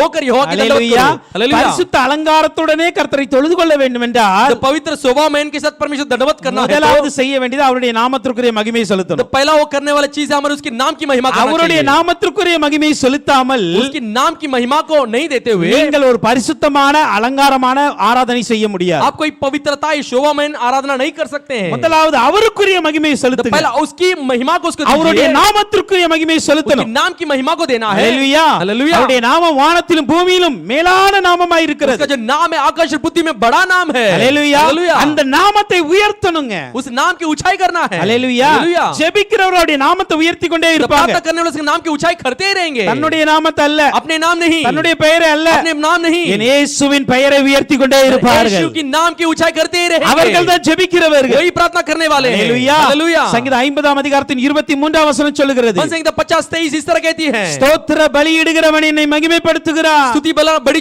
चढ़ाने वाला मेरे नाम की महिमा करता है. ஹalleluya. हालेलुया. அப்ப ஸ்தோத்திர பலியிட்டா கர்த்தருக்கு மகிமை போகும். तो स्तुति बलि चढ़ाए तो परमेश्वर महिमा होगी. அப்ப ஜெபிக்கிறவர்கள் என்ன பண்ணணும்? तो प्रार्थना करने क्या करना है? மா ஸ்தோத்திரம் பண்ணணும். तो हम स्तुति करना है. அவருடைய நாமத்திற்கு ஸ்தோத்திரம், उसके नाम की स्तुति, அவருடைய வல்லமைக்கு ஸ்தோத்திரம், सामर्थ के लिए स्तुति, அவருடைய கிருபைக்கு ஸ்தோத்திரம், अनुग्रह के लिए स्तुति, இப்படி ஸ்தோத்திரம் பண்ணிக்கொண்டே இருக்க ऐसे வேண்டும். स्तुति करते ही रहना है. ஹalleluya. हालेलुया. நம்முடைய சபையில் अनेक நாட்களாய் ஜெபம் நடந்து கொண்டு இருக்கிறது. हमारे कलीसिया में कई सारे दिनों से प्रार्थना चल रही நாம் है. ஜெபிக்கிறவர்களா இருக்கிறோம். हम प्रार्थना करने वाले बनकर है, அதனால தேவனுக்கு மகிமை செலுத்திக் கொண்டே இருக்கணும். इसलिए परमेश्वर की महिमा देते हुए रहना है. ஹalleluya. हालेलुया. அப்ப இந்த தூப வர்க்கம் எரியும் பொழுது மூன்று குணங்களை, மூன்று தன்மைகளை வெளிப்படுத்துகிறது. जैसे धूप जलते समय 3 गुण और तत्वों को प्रकट करती है. ஒன்று தன்னை இணைக்கிறது, एक अपने आप को जुड़ाती है, இரண்டாவது தன்னை மறைக்கிறது, दूसरा अपने आप को छुपाती है, மூன்றாவது தேவனுக்கு மகிமை तीसरा செலுத்துகிறது. परमेश्वर की महिमा देती है. அப்படியே இன்னைக்கு நாமும் இருக்க वैसे வேண்டும். भी आज हम भी रहना है. நாமும் இணைந்து செயல்படுகிறவர்களா இருக்க हम வேண்டும். जुड़कर काम करने वाला बनकर होना चाहिए. தன்னையும் தன்னுடைய மகிமையும் மறைக்கிறவர்களா இருக்க வேண்டும். तो अपने और अपनी महिमा को छुपाने वाला बनकर रहना चाहिए. தேவனுக்கு மகிமை செலுத்துகிறவர்களா இருக்க परमेश्वर வேண்டும். की महिमा देने वाला बनकर रहना இந்த चाहिए. தூப வர்க்கம் அப்படிதான் அது செயல்படும், பலிபீடத்துல ये செயல்படும். धूप वही काम वेदी पर करती है. அப்படியே நாமும் பலிபீடத்தில் செயல்பட வேண்டும். वैसे ही हम भी वेदी में काम करना चाहिए. அந்த லேவியர் 2ஆம் அதிகாரத்தில் 2ஆம் வசனம் இப்படி இன்னொரு காரியம் சொல்லப்பட்டு இருக்கிறது. लेवित दूसरा अध्याय दूसरा वचन इस और एक कार्य को कहा है, இந்த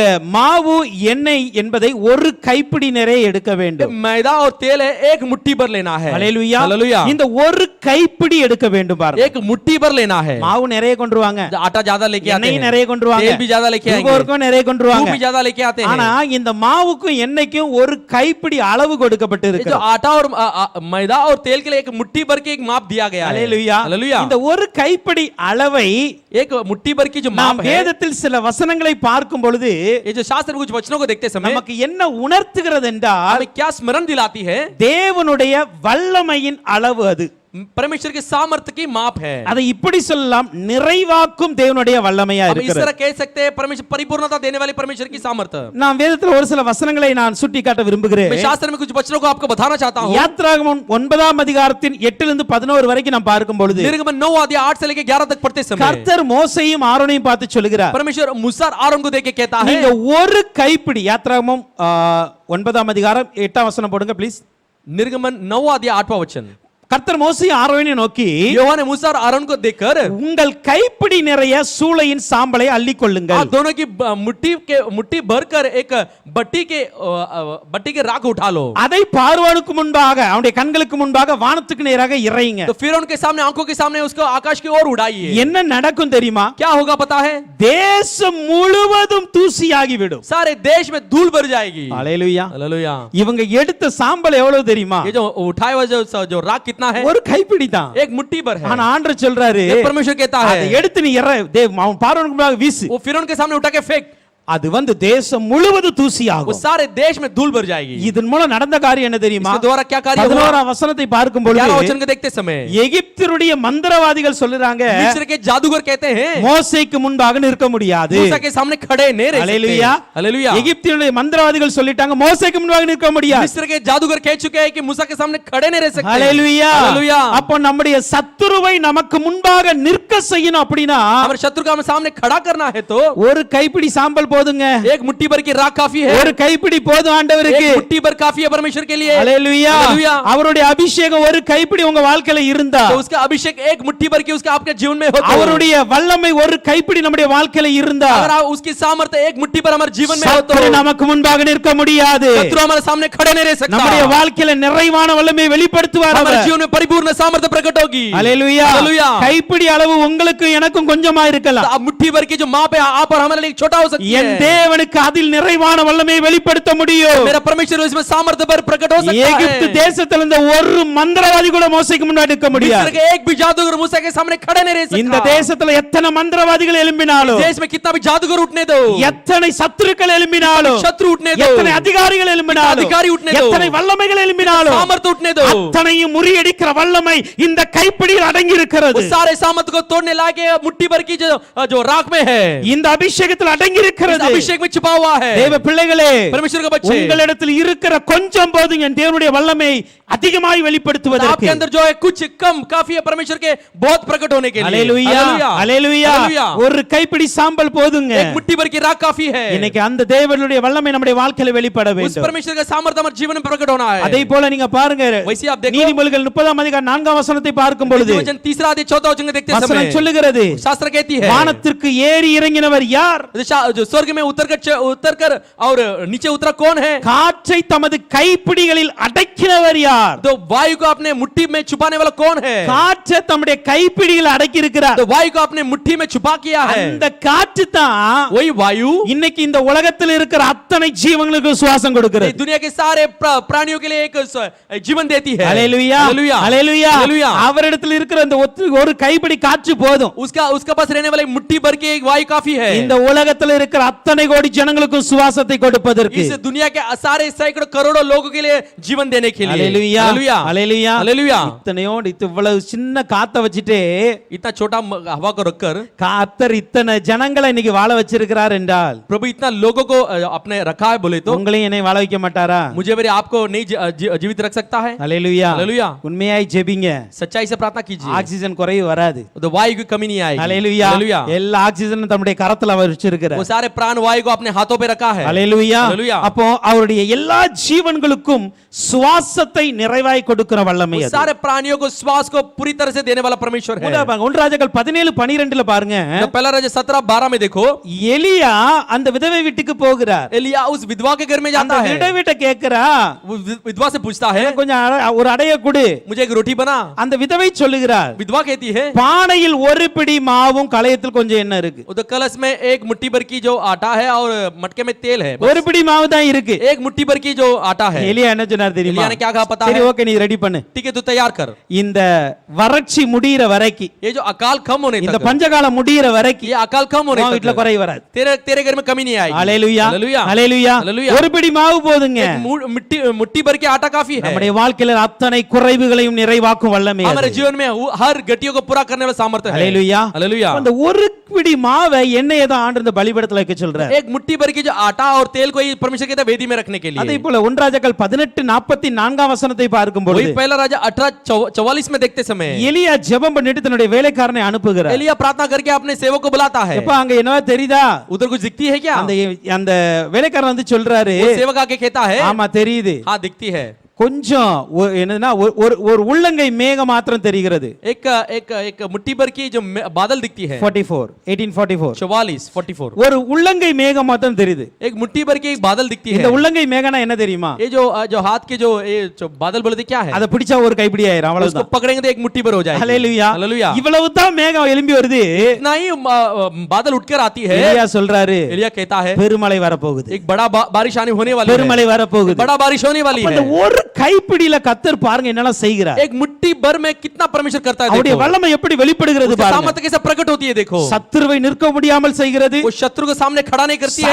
சகல ஜீவன்களும் சுவாசிக்க காற்றை वो கொடுக்கிறது. सारे प्राणों को एक श्वास को देती है. எல்லா குறைவுகளை सारे நிறைவாக்குகிறது. कमियों को पूरा करती है. தேசத்துல அதுவரைக்கும் இல்லாத பெரிய நிறைவான ஆசீர்வாதம் देश में வருகிறது. जब तक नहीं है वैसा एक परिपूर्णता दिखाई देती இதெல்லாம் है. ஒரு கைப்பிடியில ஆண்டவர் ये செய்கிறார். सब एक मुट्ठी भर में परमेश्वर करता है. ஹalleluya. हालेलुया. அப்போ என்ன இங்க காரியம்னா, यहाँ पे இந்த क्या कार्य है? மாவு இந்த கைப்பிடியில அடங்கி இருக்கணும். ये जो मैदा है ये मुट्ठी भर में आना चाहिए. இந்த எண்ணெய் இந்த கைப்பிடியில இருக்கணும். ये जो तेल है मुट्ठी भर में होना चाहिए. நம்முடைய ஊழியமும் நம்முடைய அபிஷேகமும் ஆண்டவருடைய கரத்துல இருக்கணும். तो हमारी सेवा और अभिषेक परमेश्वर हाथों में होना அப்படி चाहिए. இருக்கும் பொழுது वैसा रहते समय கர்த்தர் ஊழியத்தில் நிறைவான வல்லமையை வெளிப்படுத்துவார். तो परमेश्वर सेवा में एक परिपूर्ण सामर्थ्य को प्रकट करेगा। நம்முடைய வாழ்க்கையில் நிறைவான வல்லமை வெளிப்படுத்த முடியும். हमारे जीवन में एक सामर्थ्य को प्रकट कर सकता அத है। 1 பேதுரு 5ஆம் அதிகாரத்தின் 6ஆம் வசனம் இப்படியாய் சொல்லுகிறது. वही पहला पत्रस 5वां अध्याय 6वां वचन அவர் உங்களை உயர்த்த காலத்தில் தேவன் உங்களை உயர்த்தும்படிக்கு इसलिए परमेश्वर आपके नियुक्त समय में उठाने के அவருடைய लिए பலத்த கைக்குள் அடங்கி இருங்கள். उसके बलवंत हाथों के नीचे दीनता से रहो। அல்லேலூயா. அல்லேலூயா. அப்படி அந்த கரத்திற்குள் நாம் அடங்கி இருக்கும் பொழுது उस हाथों का अंदर अधीन रहते समय கர்த்தர் நிறைவான ஆசீர்வாதத்தை கொடுக்கிறார். परमेश्वर परिपूर्ण आशीर्वाद को देता நிறைவான है, வல்லமையை கொடுக்கிறார். परिपूर्ण सामर्थ्य को देता है, சத்துருக்களை முறியடிக்க வல்லமை शत्रु கொடுக்கிறார். को तोड़ने की सामर्थ्य को देता है, குறைவுகளை நிறைவாக்கும் வல்லமையை வெளிப்படுத்துகிறார். कमियों को पूरा करने की सामर्थ्य देता है, வறட்சிகளை மாற்றுகிற வல்லமையை अकाल को கொடுக்கிறார். बदलने की सामर्थ्य को देता है। அல்லேலூயா. அல்லேலூயா. அவருடைய கரத்திற்குள் அடங்கி இருக்கணும். उसका हाथों का अधीन रहना चाहिए। அல்லேலூயா. हालेलुया। அந்த ஒரு கைப்பிடி மாவு போதும் ஆண்டவருக்கு एक मुट्ठी भर की जो मैदा काफी है அவருடைய வல்லமை நிறைவாய் மாற்றுவதற்கு. उसके सामर्थ्य को पूरा परिपूर्ण प्रकट करने के लिए। அல்லேலூயா. हालेलुया। அல்லேலூயா. हालेलुया। அப்போ இந்த ஒரு கைப்பிடி மாவை எடுத்து एक मुट्ठी भर की मैदा को ஒரு लेकर கைப்பிடி எண்ணெயை எடுத்து एक मुट्ठी भर तेल को लेकर அதோடு கூட தூபவர்த்தை இணைக்கிறார்கள். उसके साथ लोबान को भी जुड़ाते हैं। இங்க ஒரு மிக ரகசியம் இருக்கிறது. यहाँ पे एक रहस्य है। இதற்கு அப்புறம் என்ன நடக்கும் அப்படினா इसके बाद क्या होती அங்க है, ஒரு சுகந்த வாசனை வருகிறது. उधर सुगंध एक महक होती है। அல்லேலூயா. हालेलुया। ஒரு சுகந்த வாசனை கர்த்தருக்கு முன்பாய் एक வருகிறது. सुगंध महक परमेश्वर सामने आती है। ஆனா लेकिन இந்த மாவுக்கு எண்ணெய்க்கும் ஒரு அளவு கொடுத்தாச்சு. एक आटा और तेल के लिए एक माप को दे दिए। அல்லேலூயா. हालेलुया। எவ்வளவு அளவு? कितना होना ஒரு चाहिए? கைப்பிடி அளவு. एक मुट्ठी भर। பட் தூபவர்க்கத்துக்கு அளவு கிடையாது. लेकिन धूप के लिए कुछ माप नहीं रखा। அல்லேலூயா. हालेलुया। அல்லேலூயா. हालेलुया। நம்முடைய அபிஷேகத்திற்கும் ஊழியத்திற்கும் ஒரு அளவு இருக்கலாம். हमारा अभिषेक और सेवा के लिए एक माप हो सकती है, ஜெபத்திற்கு அளவே கிடையாது. प्रार्थना कुछ माप नहीं है। அல்லேலூயா. हालेलुया। ஜெபத்தை அது அன்லிமிட்டெட் பண்ணிக்கிட்டே तो இருக்கணும். प्रार्थना उसको करते रहना है। அல்லேலூயா. हालेलुया। இந்த பலியில इस बलि में எவ்வளவு தூபவர்க்கம் போடுறோமோ அவ்வளவு வாசனை வரும். कितना भी धूप चढ़ाते उतना सुगंध होती है। அல்லேலூயா. हालेलुया। நல்ல புரியுதா? अच्छे समझ में आता आपको? நம்முடைய ஊழியத்துல வல்லமை வெளிப்படலாம். हमारे जो सेवा में सामर्थ्य प्रकट हो நம்முடைய सकती है, ஊழியத்துல ஆசீர்வாதம் வெளிப்படலாம். हमारे सेवा में आशीर्वाद प्रकट हो सकती நம்முடைய है, வாழ்க்கையில தேவனுடைய கிரியை வெளிப்படலாம். हमारे जीवन में परमेश्वर क्रिया प्रकट हो सकती है। ஆனால் தேவன் முகரத்தக்கற சுகந்த வாசனை வெளிப்படணும் அப்படினா लेकिन परमेश्वर उसको पाने के लिए एक सुगंध महक होना चाहिए, तो ஜெபத்தை அளவில்லாம செய்யணும். प्रार्थना को बिना एक माप को करना चाहिए। அல்லேலூயா. हालेलुया। அல்லேலூயா. हालेलुया। நான் 1 மணி நேரம் ஊழியம் பார்க்க போகிறேன். मैं 1 घंटा सेवा करने के लिए जाता அதுக்கு हूं, எனக்கு 10 நிமிஷம் ஜெபம் போதும் சொல்லக்கூடாது. उसके लिए 10 मिनट की प्रार्थना काफी है, ऐसा नहीं बोलना चाहिए। அல்லேலூயா. हालेलुया। 10 நிமிஷம் ஜெபம் அப்படி பவர்ஃபுல்லா இருந்தா ஓகே. तो 10 मिनट की प्रार्थना सामर्थ्य हो तो कुछ नहीं, काफी है। அல்லேலூயா. हालेलुया। இயேசு यीशु मसीह லாசருடைய கல்லறைக்கு முன்னாடி இன்னும் ஒரு பெரிய ஜெபத்தை பண்ணல. लाजर का कब्र के सामने खड़े रहकर बड़ा प्रार्थना को नहीं இங்க किया, போய் ஒரு வார்த்தை சொன்னா லாசரு வெளியே வா. तो इसने कहा पर लाजर बाहर आ। அதுக்கு முன்னாடி ஒரு சின்ன வார்த்தை சொன்னாரு. उसके बाद एक छोटा शब्द कहा, பிதாவே இவங்க அறியும்படியாக உம்முடைய வல்லமை வெளிப்படுத்துங்க. पिता ये लोग जान लेने के लायक आपका सामर्थ्य ஒரு प्रकट சின்ன करो। ஜெபம் தான் பண்ணார். एक छोटा प्रार्थना को किया, ஆனா அதே வேளையில उसी समय में அவர் ராம் முழுவதும் वो ஜெபித்திருக்கார். रात भर प्रार्थना किया। அல்லேலூயா. हालेलुया। அல்லேலூயா. हालेलुया। அந்தரங்கத்துல அதிகமா ஜெபிங்க. तो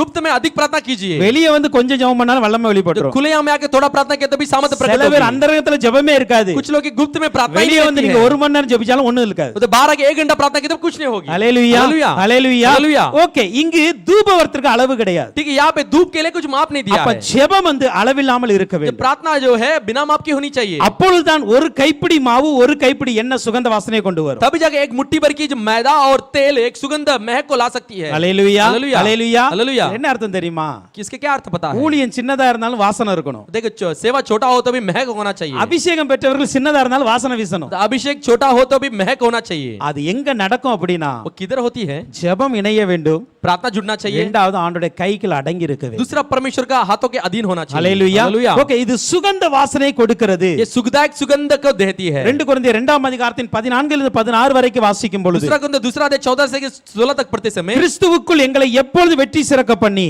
मसीह का अंदर हर समय में विजय के रूप में खड़ा करता எல்லா இடங்களிலும் எங்களை கொண்டு அவரை அறிகிற அறிவின் வாசனை வெளிப்படுத்துகிற தேவனுக்கு ஸ்தோத்திரம். और अपने ज्ञान का सुगंध हमारे द्वारा हर जगह फैलाता है। ரட்சிக்கப்படுவர்களுக்கு கெட்டுப்போவர்களுக்கும் நாங்கள் தேவனுக்கு கிறிஸ்துவின் நற்கந்தகமாய் இருக்கிறோம். तो उद्धार पाने वाले और बिगड़े हुए लोगों के बीच में हम मसीह के लिए एक सुखदायक सुगंध है। அல்லேலூயா. हालेलुया। பவுல் என்ன சொல்றாரு தெரியுமா? प्रेरित पौलुस क्या कहता है? ரட்சிக்கப்படுகிறவர்களுக்குள்ளேயும் उद्धार पाने वाले लोग अंदर भी கெட்டுப்போகிறவர்களுக்குள்ளேயும் बिगड़ने वाले लोगों को भी நாங்கள் கிறிஸ்துவின் நற்கந்தகமாய் இருக்கிறோம். हम मसीह के सुगंध है। நாங்க கிறிஸ்துவின் வாசனை வீசிக்கிட்டே இருப்போம். हम मसीह के सुगंध को फैलाते रहेंगे। ரட்சிக்கப்படுகிறவர்களாய் இருக்கட்டும், उद्धार पाने वाले होने दो, கெட்டுப்போகிறவர்களாய் இருக்கட்டும், बिगड़ने वाले होने दो, விசுவாசியாய் இருக்கட்டும், विश्वासी होने दो, அவிசுவாசியாய் இருக்கட்டும், अविश्वासी भी होने दो, புறஜாதியானாய் இருக்கட்டும், अन्य जाति होने दो, அல்லது தேவனை ஏற்றுக்கொண்டவனாய் இருக்கட்டும், परमेश्वर स्वीकार के लोग होने दो। ரெண்டு பேருக்கு முன்னாடி என்னுடைய வாசனை கிறிஸ்துவின் வாசனையாய் இருக்க வேண்டும். दोनों के बीच में मेरा जो सुगंध है मसीह का सुगंध होना चाहिए। அல்லேலூயா हालेलुया। இப்ப பாருங்க இந்த பலி வந்து अभी तक ये बलि जो है ஏன் கொடுக்கறாங்க தெரியுமா? क्यों चढ़ाते हैं? கொண்டு வந்தவன் அங்கீகரிக்கப்பட வேண்டும், तो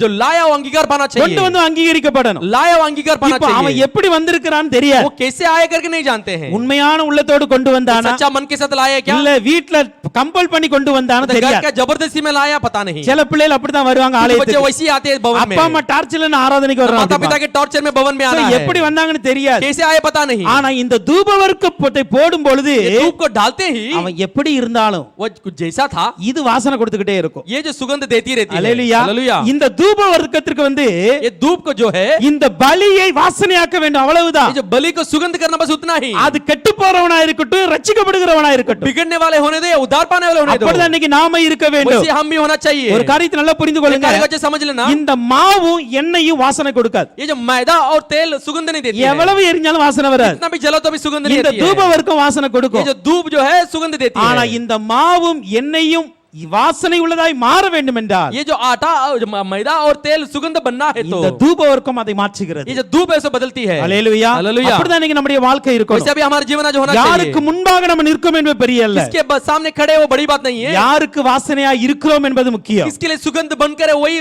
वही अच्छा है। நான் நிற்பது தேவனை அறியாத ஒரு மனுஷன் முன்பாக நிற்கலாம், अगर हम खड़े होते तो परमेश्वर अनजान व्यक्ति के सामने खड़े அல்லது हो, तो தேவனை அறிந்த பிள்ளைகள் முன்பாக நிற்கலாம். परमेश्वर के जाने हुए लोग के सामने ஆனால் खड़े हो। வாசனை என் இயேசு கிறிஸ்துவின் வாசனையை வெளிப்படுத்த लेकिन வேண்டும். सुगंध मेरा यीशु मसीह के सुगंध को प्रकट करना है। அதுதான் இந்த தூபவர்க்கத்தின் தன்மைங்க. वही धूप के लिए एक तत्व है। அல்லேலூயா. हालेलुया। அல்லேலூயா. हालेलुया। இன்னைக்கு அந்த அனுபவத்தை கர்த்தர் நமக்கு वो கொடுப்பாராக. अनुभव का आज परमेश्वर हमें दे। எபேசியர் 5ஆம் அதிகாரம் 2ஆம் வசனம் சொல்லுகிறது, एफेसियों 5 बात 2 वचन कहती है, கிறிஸ்து நமக்காக தம்மை தேவனுக்கு சுகந்த வாசனை காணிக்கையாக கொடுத்தார். मसीह हमारे लिए परमेश्वर के लिए सुगंध सुखदायक एक दान के समान अपने आप को पेश किया। நீங்களும் அன்பிலே நடந்து கொள்ளுங்கள். आप भी प्रेम में चलो। இதனுடைய அர்த்தம் என்ன தெரியுமா? इसका अर्थ क्या पता है? அவர் அன்பை கொடுத்து वो प्रेम को देखकर கிறிஸ்துவுக்கு சுகந்த வாசனை பலியாய் மாறினார். जब मसीह के लिए सुखदायक सुगंध बलि के रूप में अपने आप को चढ़ाया, அதை போல वैसे ही அன்பின் மூலமாக प्रेम के द्वारा நீங்களும் கிறிஸ்துவின் வாசனையாய் மாறுங்கள். आप भी परमेश्वर मसीह के सुगंध बन जाओ। அல்லேலூயா. हालेलुया। அப்ப இந்த தூப வர்க்கமானது ये जो धूप जो है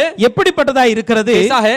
சுகந்த வாசனை கொடுக்கிறதா एक இருக்கிறது. सुखदायक महक को देने वाली है। இன்னைக்கு ஜெபிக்கிற நாம் ஒவ்வொருவரை சுகந்த வாசனை உள்ளவர்களாய் மாற और வேண்டும். प्रार्थना करने वाले हर लोग सुखदायक सुगंध एक महक होनी चाहिए। அல்லேலூயா. हालेलुया। நான் யாரோடு இருக்கிறேன் என்பது முக்கியமல்ல, मैं किसके साथ हूं वो मुख्य नहीं है, என்னுடைய வாசனை கிறிஸ்துவின் வாசனையாய் இருக்க मेरा வேண்டும். जो सुगंध है मसीह का सुगंध होना चाहिए। அப்படிப்பட்ட ஒரு வாழ்க்கை கர்த்தர் நமக்கு वैसा தருவாராக. एक जीवन परमेश्वर हमें दे। அல்லேலூயா. हालेलुया। அல்லேலூயா. हालेलुया। அப்ப இந்த தூப வர்க்கத்தை குறித்து நாம் 3 காரியங்களை தியானித்து இருக்கிறோம். एक धूप के बारे में 3 कार्य को अध्ययन किए। ஒன்று, இது இணைந்து செயல்படுகிறது. ये सब मिलकर काम करती है। இரண்டாவது, இது மறைந்து காணப்படுகிறது. एक दूसरा एक छुप कर काम करती மூன்றாவது, है। தேவனுக்கு மகிமை செலுத்துகிறதாய் இருக்கிறது. तीसरा परमेश्वर महिमा को देती है। அதை போல நாம் ஒரு கைப்பிடி அளவு தேவனுடைய வல்லமையின் அளவாய் பார்த்தோம். तो परमेश्वर एक मुट्ठी भर परमेश्वर सामर्थ को देखे, அப்படி கர்த்தருடைய கரத்தில் அடங்கி இருக்கும் பொழுது वैसा परमेश्वर के अधीन हम रहते கர்த்தர் समय நம்முடைய வல்லமையை பயன்படுத்துவார். परमेश्वर सामर्थ रूप में हम उपयोग அடுத்து இந்த करेगा। சுகந்த வாசனை கிறிஸ்துவின் வாசனையாய் दूसरा இருக்கிறது. सुगंध जो महक है मसीह का महक है। சோ நாம் கிறிஸ்துவின் வாசனையாய் இருக்க हम வேண்டும். मसीह का सुगंध बनकर रहना கடைசியா चाहिए। ஒரு காரியத்தை இதிலே சொல்லுகிறேன். आखिर में एक कार्य को मैं कहता हूं, அங்க 3ஆம் வசனத்தை வாசிக்கும் பொழுது லேவியராகமம் 2ஆம் அதிகாரம் 3ஆம் வசனம், उधर लेवी के दूसरा अध्याय 3रा वचन को पढ़ते அந்த समय போஜன பலியில் மீதியாய் இருப்பது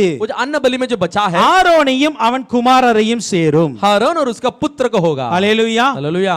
இப்ப பாருங்க, ஒரு கைப்பிடி மாவை எண்ணெய தூபவர்க்கத்தை எடுத்து பலிபீடத்துல வச்சாச்சு. एक मुट्ठी भर मैदा और तेल को लेकर वेदी पर रख दिए। மீதி மாவு இருக்கு, எண்ணெய் இருக்கு, தூபவர்க்கம் இருக்கிறது. बाकी का जो मैदा है, तेल है, धूप है, இது யாருக்கு பயன்படுகிறது? ये किसके उपयोग होती है? ஆரோனுக்கும் அவன் குமாரருக்கும் உடையது. हारून और उसका पुत्र का है। அல்லேலூயா. हालेलुया। இந்த போஜன பலியை குறித்து தியானிக்கும் பொழுது अन्न बलि के बारे में अध्ययन करते समय இது தேவனுக்கு ஒரு பக்கம் பயனுள்ளதா இருந்தாலும், परमेश्वर एक तरफ उपयोग है, தேவனுக்கு பலியாய் மாறினாலும், परमेश्वर के बलि के रूप में बदल गया, தேவனுக்கு சுகந்த வாசனையாய் மாறினாலும், तो परमेश्वर सुखदायक सुगंध के महक में बदल गया, तो भी ஒரு பக்கம் ஊழியர்களுக்கும் பயனுள்ளதா இருக்கிறது, एक तरफ सेवक के लिए उपयोगी है, சபைக்கும் பயனுள்ளதா कलीसिया के लिए இருக்கிறது. भी उपयोगी है। அல்லேலூயா. हालेलुया। அல்லேலூயா. हालेलुया। அப்ப நம்ம எப்படி இருக்கணும் தெரியுமா? कैसे होनी चाहिए? நான் தேவனுக்கு மாத்திரம் பயன்படுவேன், सिर्फ हम परमेश्वर के लिए उपयोग होगा, தேவனுக்கு மாத்திரம் தான் உண்மையா இருப்பேன், तो परमेश्वर के लिए सच्चा के साथ தேவனுக்கு रहूंगा, மாத்திரம் தான் வாசனை வீசுவேன். सिर्फ परमेश्वर के लिए सुगंध महक அது दूंगा, அல்ல நம்முடைய வாழ்க்கை. वो नहीं है हमारे जीवन। தேவனுக்கு எவ்வளவு பயன்பட விரும்புகிறோமோ जितना परमेश्वर के लिए उपयोग होना चाहते அதை விட हैं, அதிகமாய் சபைக்கு பயன்பட வேண்டும். उससे अधिक कलीसिया के लिए उपयोग होना है। அல்லேலூயா. हालेलुया। அல்லேலூயா. हालेलुया। அதுதான் இன்னைக்கு காலையில பாஸ்டர் மூலமா நம்ம தியானிச்சோம். तो वही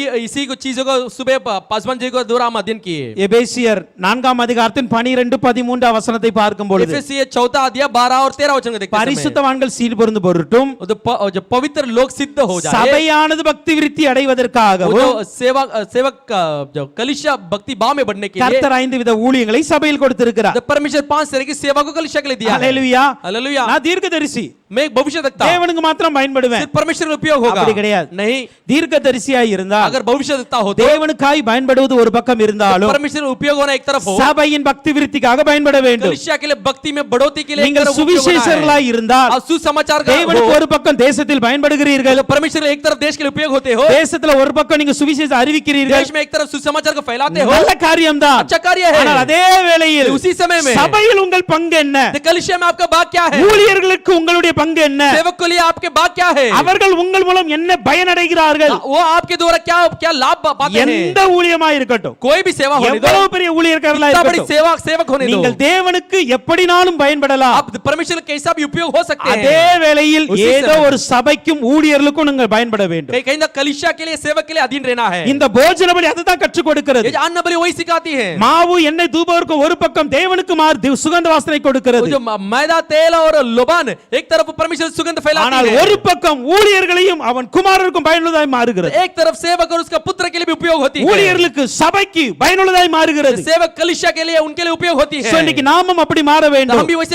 बदलना 1 चाहिए। கொரிந்தியர் 14ஆம் அதிகாரத்தின் 12ஆம் வசனம் இப்படியாய் சொல்லுகிறது, पहला कोरिन्थी 14 अध्याय 12 वचन इस तरह कहती है, நீங்கள் ஆவிக்குரிய வரங்களை நாடுகிறவர்களானபடியினால். आत्मिक वरदान की धुन में हो। அல்லேலூயா. हालेलुया। ஆவிக்குரிய வரங்களை நாடுகிறவர்கள் आत्मिक वरदानों की धुन में हो। சபைக்கு பக்தி விருத்தி உண்டாக்கத்தக்க அவைகளில் தேறும்படி நாடுங்கள். तो कलीसिया के भक्ति भाव में बढ़ने के लिए वो बढ़ने के लिए आप उसे ढूंढिए। அப்போஸ்தலர் இந்த கொரிந்தி சபைக்கு எழுதும்போது அழகாய் சொல்லுகிறார், The प्रेरित पौलुस जो कोरिन्थ कलीसिया के लिखते हैं, நீங்க इस तरह लिखता है, ஆவிக்குரிய வரங்களை நாடுகிறீங்க.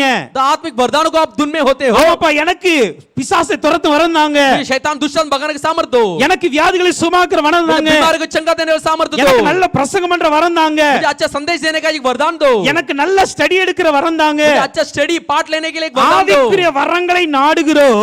आत्मिक वरदानों को धुन में ஆனா होते அதே हैं, வேளையில எதை நாட வேண்டும் தெரியுமா? लेकिन उसी समय में किसको भी धुन होना है, அதோடு கூட उसके साथ சபை பக்தி விருத்தி அடையத்தக்கதாகவும் நீங்கள் நாட வேண்டும். कलीसिया भक्ति में बढ़ने के लिए भी आप धुन में होना चाहिए। அல்லேலூயா. हालेलुया। ஆவிக்குரிய வரங்கள் தேவனுக்கு தான் மகிமை கொடுக்கிறது. आत्मिक वरदान परमेश्वर की महिमा देती நல்ல है। புரிந்து கொள். ஆவிக்குரிய வரங்கள் செயல்படும் பொழுது आत्मिक वरदान काम करते समय நிச்சயமாக தேவனுடைய நாமம் மகிமைப்படும். निश्चय परमेश्वर नाम की महिमा होगी। பிசாசை துரத்தும் பொழுது தேவனுடைய நாமம் மகிமைப்படுகிறது. दुष्ट आत्मा भागते समय परमेश्वर नाम की महिमा होगी। பிரசங்கம் தெளிவாய் பண்ணும் பொழுது தேவனுடைய நாமம் மகிமைப்படுகிறது. संदेश साफ रीति से करते समय परमेश्वर नाम की महिमा நல்ல होगी। ஜெபித்து சுகமாக்குற வரங்களை செயல்படுத்தும் பொழுது தேவனுக்கு நாமம் மகிமைப்படுகிறது. अच्छा प्रार्थना करके चंगाई करना आत्मा को काम करते समय वो जो परमेश्वर नाम की महिमा ஆனா होगी। அதே வேளையில் उसी समय में என்னுடைய பிரசங்கத்தில் சபை வளருகிறதா? अगर मेरे संदेश में कलीसिया बढ़ती है என்னுடைய क्या? தீர்க்கதரிசனத்தில் சபை வளருகிறதா? मेरे भविष्यद्वक्ता में भविष्यवाणी में कलीसिया बढ़ती है என்னுடைய क्या? வரங்களில் பிசாசை துரத்துகிற வரங்களில் சபை வளருகிறதா? मैं जो दुष्ट आत्मा भगाने वाला वरदान के कारण कलीसिया बढ़ती है क्या? இந்த ரெண்டுமே ஒரே லெவல்ல இருக்கிறது. ये जो दोनों जो है एक ही बराबरी में है। தேவனுக்கு நான் எப்படி பயன்படுகிறேனோ मैं परमेश्वर कैसे उपयोग होता हूँ, அதே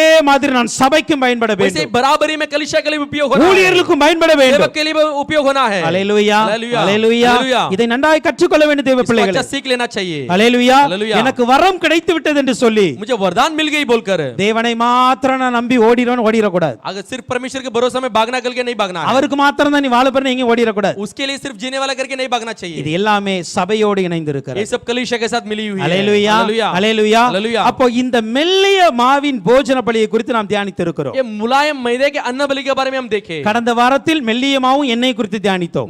गए हफ्ते में मुलायम मैदा और तेल के बारे में अध्ययन किए। இப்பொழுது தூப வர்க்கத்தையும் அது செயல்படுகிற விதத்தையும் பார்த்து இருக்கிறோம். अभी लोबान और उसे जैसे काम करती है उसके बारे में अध्ययन किए। அதோடு கூட அது தேவனுக்கும் சபைக்கும் எப்படி பயன்படுகிறது பார்த்து இருக்கிறோம். उसी समय पर परमेश्वर और कलीसिया के कैसे उपयोग होती है करके देखे। அல்லேலூயா. हालेलुया। கர்த்தருக்கு சித்தமாய் இருந்து अगर परमेश्वर इच्छा हो तो, அவருடைய வருகை தாமதித்தால் நாமும் உயிரோட இருந்தால் उसका आगमन देरी हो तो हम जीवित रहेंगे। तो இந்த போஜன பலியின் அடுத்த காரியத்தை அடுத்த வாரத்தில் பார்க்கலாம். अन्न बलि की अगला करेगा अगला हफ्ता அப்ப देखेंगे। இன்னைக்கு நாம ஒப்பு கொடுக்க வேண்டியது என்ன தெரியுமா? आज हम क्या समर्पण देना है? நான் ஒரு தூப வர்க்கத்தை போல செயல்பட एक வேண்டும். धूपदान के समान उपयोग होना है। இணைந்த வாழ்க்கை, जुड़ा हुआ जीवन, மறைந்திருக்கிற வாழ்க்கை, छुपा हुआ जीवन, தேவனுக்கு மகிமை செலுத்துகிற வாழ்க்கை, परमेश्वर महिमा देने वाले जीवन, அதை போல நான் वैसे ही தேவனுடைய கரத்தில் அடங்கி இருக்கிற ஒரு வாழ்க்கை, वो जो परमेश्वर हाथों में अधीन रहने वाला जीवन, தேவனுக்கு மாத்திரமே பயன்படுகிற ஒரு வாழ்க்கை. सिर्फ परमेश्वर के लिए उपयोग होना एक जीवन, சோ எல்லாவற்றுக்கும் மேலாக वो सबके ऊपर நான் தேவனுக்கு எவ்வளவு பயன்படுகிறேனோ मैं जितना परमेश्वर उपयोग होता हूँ, கிறிஸ்துவின் வாசனை எவ்வளவாய் வீசுகிறேனோ जो मसीह का सुगंध के कितना फैलाता हूँ, அவ்வளவாய் சபைக்கும் நான் பயனுள்ளவனாய் இருக்க வேண்டும். उतना भी कलीसिया के लिए भी उपयोग होना है. எங்களுடைய ஊழியர்களுக்கும் நாங்கள் பயனுள்ள பாத்திரமாய் இருக்க हमारे வேண்டும். सेवक के लिए उपयोगी पात्र बनकर रहना चाहिए. அல்லேலூயா हालेलुया. அல்லேலூயா. हालेलुया. இதற்கு தான் கர்த்தர் நம்மை கற்றுக் கொடுக்கிறார். इसी को परमेश्वर हमें सिखाता So, है. அப்படி நாம ஒப்பு கொடுப்போம். हम भी उसे समर्पण करेंगे. தேவனுக்கும் சுகந்த வாசனையாய் இருப்போம். परमेश्वर सुखदायक सुगंध बनकर रहेंगे. சபையின் பக்தி விருத்திற்காகவும் நாம் செயல்படுவோம். कलीसिया के लिए भक्ति बढ़ोतरी के लिए भी हम काम करेंगे. கர்த்தர் நம்மை கொண்டு பெரிய காரியங்களை செய்வாராக. परमेश्वर हमारे द्वारा बड़े कामों को करेगा. ஒப்பு கொடுத்து ஜெபிக்க போகிறோம். समर्पण करके प्रार्थना करने वाले हैं. ஸ்தோத்திரம். எல்லாரும் கண்களை மூடிக்கொண்டு सब लोग आंखों को बंद कर लेंगे. அப்பா இந்த நாளில் கூட परमेश्वर पिता इस समय தூப வர்க்கம் எப்படி செயல்படுகிறது என்று கற்றுக் கொடுத்தீங்கப்பா. धूप कैसे काम करते करके आपने அந்த सिखाया. தூப வர்க்கம் वो धूप दान அது இணைந்து காணப்படுகிற வாழ்க்கையாய் वो இருக்கிறது. जुड़ा हुआ एक जीवन के बारे में बताती है. பரலோகத்தோடும் தேவனோடும் ஊழியர்களோடும் விசுவாசத்தோடு இணைந்திருக்க வேண்டும். स्वर्ग के साथ विश्वासी के साथ जुड़ा हुआ रहना चाहिए. ஜனங்களோடு ஆவியில் இணைந்திருக்க வேண்டும். लोगों के साथ आत्मा में जुड़ा हुआ रहना மறைந்து चाहिए. காணப்படுகிற வாழ்க்கை. छुपा हुआ पाया जाने वाला एक जीवन. தன்னையும் தன்னுடைய செயலையும் தன்னுடைய மகிமையும் மறைக்க வேண்டும். तो अपने आप की जो महिमा और अपने क्रिया को जो छुपाने वाली है. தேவனுக்கு மகிமை செலுத்துகிற ஒரு வாழ்க்கை. सिर्फ महिमा परमेश्वर की महिमा देने वाली जीवन. கைப்பிடியில் அடங்கியிருக்கிற ஒரு வாழ்க்கை. जो मुट्ठी भर में छुपा हुआ एक जीवन. சுகந்த வாசனை வீசுகிற ஒரு வாழ்க்கை. सुगंधायक सुगंध को फैलाने वाला एक जीवन. எல்லாவற்றுக்கும் மேலாக सबके ऊपर நாங்கள் தேவனுக்கும் ஊழியர்களுக்கும் சபைக்கும் பயனுள்ளவர்களாய் இருக்க வேண்டும். हम परमेश्वर सेवक और कलीसिया के लिए उपयोग होना அப்படி ஒப்பு கொடுத்து நாம் ஸ்தோத்திரிக்கலாம். ऐसा हम समर्पण करें, स्तुति ஸ்தோத்திரம் करेंगे. ஸ்தோத்திரம் हालेलुया, ஸ்தோத்திரம் हालेलुया, ஸ்தோத்திரம் हालेलुया. ஸ்தோத்திரம் ஸ்தோத்திரம் ஸ்தோத்திரம் ஸ்தோத்திரம் ईमान स्तुति प्रभु जी, धन्यवाद देते हैं प्रभु जी, से अच्छे समय के लिए स्तुति करते हैं, धन्यवाद देते हैं प्रभु जी. आज भी हम एक धूप के बारे में, एक लुबान के बारे में अध्ययन किए प्रभु जी, अच्छे हम सिखाए प्रभु जी, इसके लिए धन्यवाद देते हैं प्रभु जी. कैसे हम जुड़े हुए एक जीवन में होना चाहिए करके आपने हमें सिखाया परमेश्वर. हर जगह पर हर लोगों के साथ हम जुड़े हुए रहना चाहिए. सब प्रार्थना के द्वारा स्वर्ग से जुड़ा हुआ रहना चाहिए करके हम देखे प्रभु जी हर समय हमारे जो प्रार्थना है स्वर्ग से जुड़ा हुआ एक प्रार्थना बनकर रहना चाहिए. लोगों के साथ नहीं प्रभु जी, दुनिया के साथ नहीं प्रभु जी. एक दानियल की प्रार्थना स्वर्ग तक पहुंची प्रभु जी, वैसे भी प्रभु जी हमारी भी प्रार्थना स्वर्ग तक पहुंचना चाहिए. एक स्वर्ग तक जुड़ा हुआ एक जीवन हमारे लिए होना चाहिए प्रभु जी. दूसरा हम देखे थे प्रभु जी, हमारे जो प्रार्थना है परमेश्वर के साथ, यीशु के साथ, पवित्र आत्मा के साथ जुड़ा हुआ एक जीवन होना चाहिए प्रभु जी. वैसे प्रभु जी हम आपके साथ, यीशु मसीह के साथ, पवित्र आत्मा के साथ हम जुड़े हुए बनकर रहना चाहिए प्रभु जी. आत्मा में लोगों के साथ जुड़े हुए बनकर रहना चाहिए प्रभु जी. वैसा एक अनुभव में हमें लाइए, वैसा अनुभव में हम प्रार्थना करने के प्रार्थना का अनुभव हमें दीजिए. अब तक हो सकते हैं हम वैसे अनुभव के साथ प्रार्थना नहीं किए होंगे, लेकिन परमेश्वर आज से लेके प्रभु जी वैसा एक अनुभव में जैसे हम घुटने टेके परमेश्वर की महिमा को देखने लायक हमारे अंदर प्रार्थना होना चाहिए प्रभु जी. ऐसे नहीं हो तो हमारे सारे गलतियों को, हमारे सारे प्रभु जी हमारे अंदर जो भी घटी है प्रभु जी, सारे पाप है प्रभु जी, सारे चीजों को हमें क्षमा करके दीजिए प्रभु जी.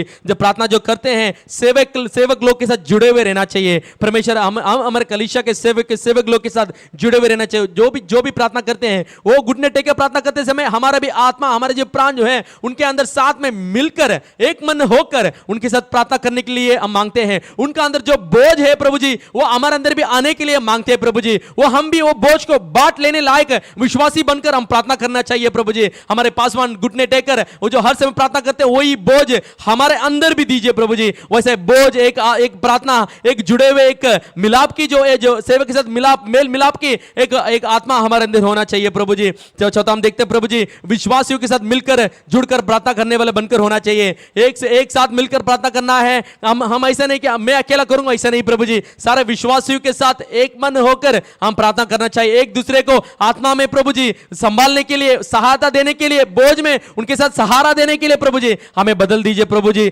चौथा हम देखे थे प्रभु जी लोगों के साथ आत्मा में मिला रहना चाहिए. शारीरिक तौर में नहीं, देह में नहीं प्रभु जी, आत्मा में जुड़े हुए रहना चाहिए प्रभु जी. प्रभु जी आत्मा में, दुनिया तो एक शरीर है प्रभु जी, लेकिन स्वर्ग के साथ मिलकर प्रार्थना करते समय लोगों के साथ, आत्मा के साथ हम मिलकर प्रार्थना करेंगे. दूसरा हम देखे थे प्रभु जी जो चुप कर प्रार्थना करने वाले एक अनुभव में होती है जो धूप है प्रभु जी. वो कितना भी मैदा होने दो, कितना भी तेल होने दो प्रभु जी, जैसी धूप डाली जाती है अपने आप को छुपाकर सुगंध को फैलाती है प्रभु जी. वैसे प्रभु जी अपने आप को प्रभु जी हम छुपा लेना चाहिए प्रभु जी. वैसे अपने आप को छुपाकर, हमारी महिमा नहीं, हमारे जो वरदान की प्रभु जी प्रकटीकरण नहीं, लेकिन आपकी प्रभु जी महिमा के लिए, यीशु मसीह की महिमा के लिए प्रभु जी हम अपने आप को समर्पण करते हैं प्रभु जी. चाहे हो हम नाश हो जाए प्रभु जी, लेकिन आपके लिए जीना है. चाहे हो हम मिट जाए प्रभु जी, लेकिन आपके लिए सुगंध देकर मिटना है प्रभु जी. वैसे एक अनुभव में हमें लाइए प्रभु जी, वैसे हमारे क्रिया भी होना चाहिए, वैसे प्रभु जी हमारे महिमा भी होना चाहिए प्रभु जी। हम अपने महिमा को छुपा कर हमें जो आदर है प्रभु जी सारे चीज आपको देने लायक होना चाहिए प्रभु जी।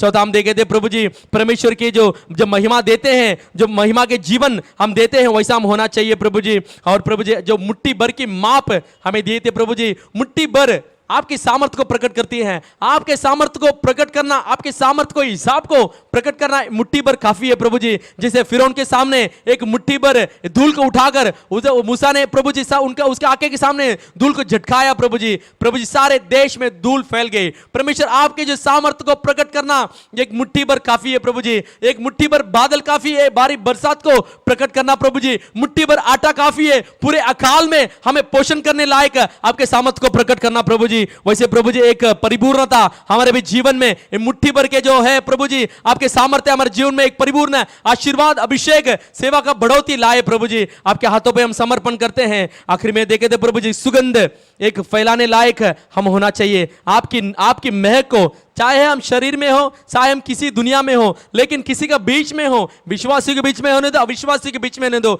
लेकिन परमेश्वर आपकी सुगंध को हम फैलाते ही रहना चाहिए। किसी भी जगह में हो आपकी सुगंध को हम फैलाते रहना चाहिए प्रभु जी। सब लोग हमें कैसे जान पड़ताल करना चाहिए, आपकी सुगंध से हमें पहचान में लाना चाहिए प्रभु जी। ऐसे नहीं कि मेरे नाम से मैं से करने वाले सेवा में करने वाले जो प्रार्थना उसके द्वारा नहीं, बल्कि प्रभु जी आपकी जो महक में फैलाने वाला हूं फैलाता हूं उसके द्वारा मुझे मेरे पहचान होनी चाहिए प्रभु जी। उसके लिए हम मेरे लिए समर्पण करता हूं। तीसरा छठवां हम देखते हैं प्रभु जी, छठवां कलीसिया के लिए सेवक के लिए जो मैं कैसे उपयोग होता हूं, देश के लिए मैं कैसे उपयोग होता हूं। जैसे मैं परमेश्वर के लिए उपयोग होता हूं उतना ही कलीसिया के लिए और कलीसिया आत्मा के लिए मैं उपयोग होना चाहिए। जैसे जो बचा हुआ जो आटा और तेल और लोबान जो अपना हारून और पुत्र को जा पहुंचा, वैसे ही हमारे जो सेवा है कलीसिया के लिए भी उपयोग होना चाहिए प्रभु जी। इसके लिए हम अपने आप को समर्पण करते हैं, सारे लोगों को देते आपके हाथों में देते हैं, और जो संदेश दिया आपका दास को भी हाथों में समर्पण करते हैं। उनके परिवार को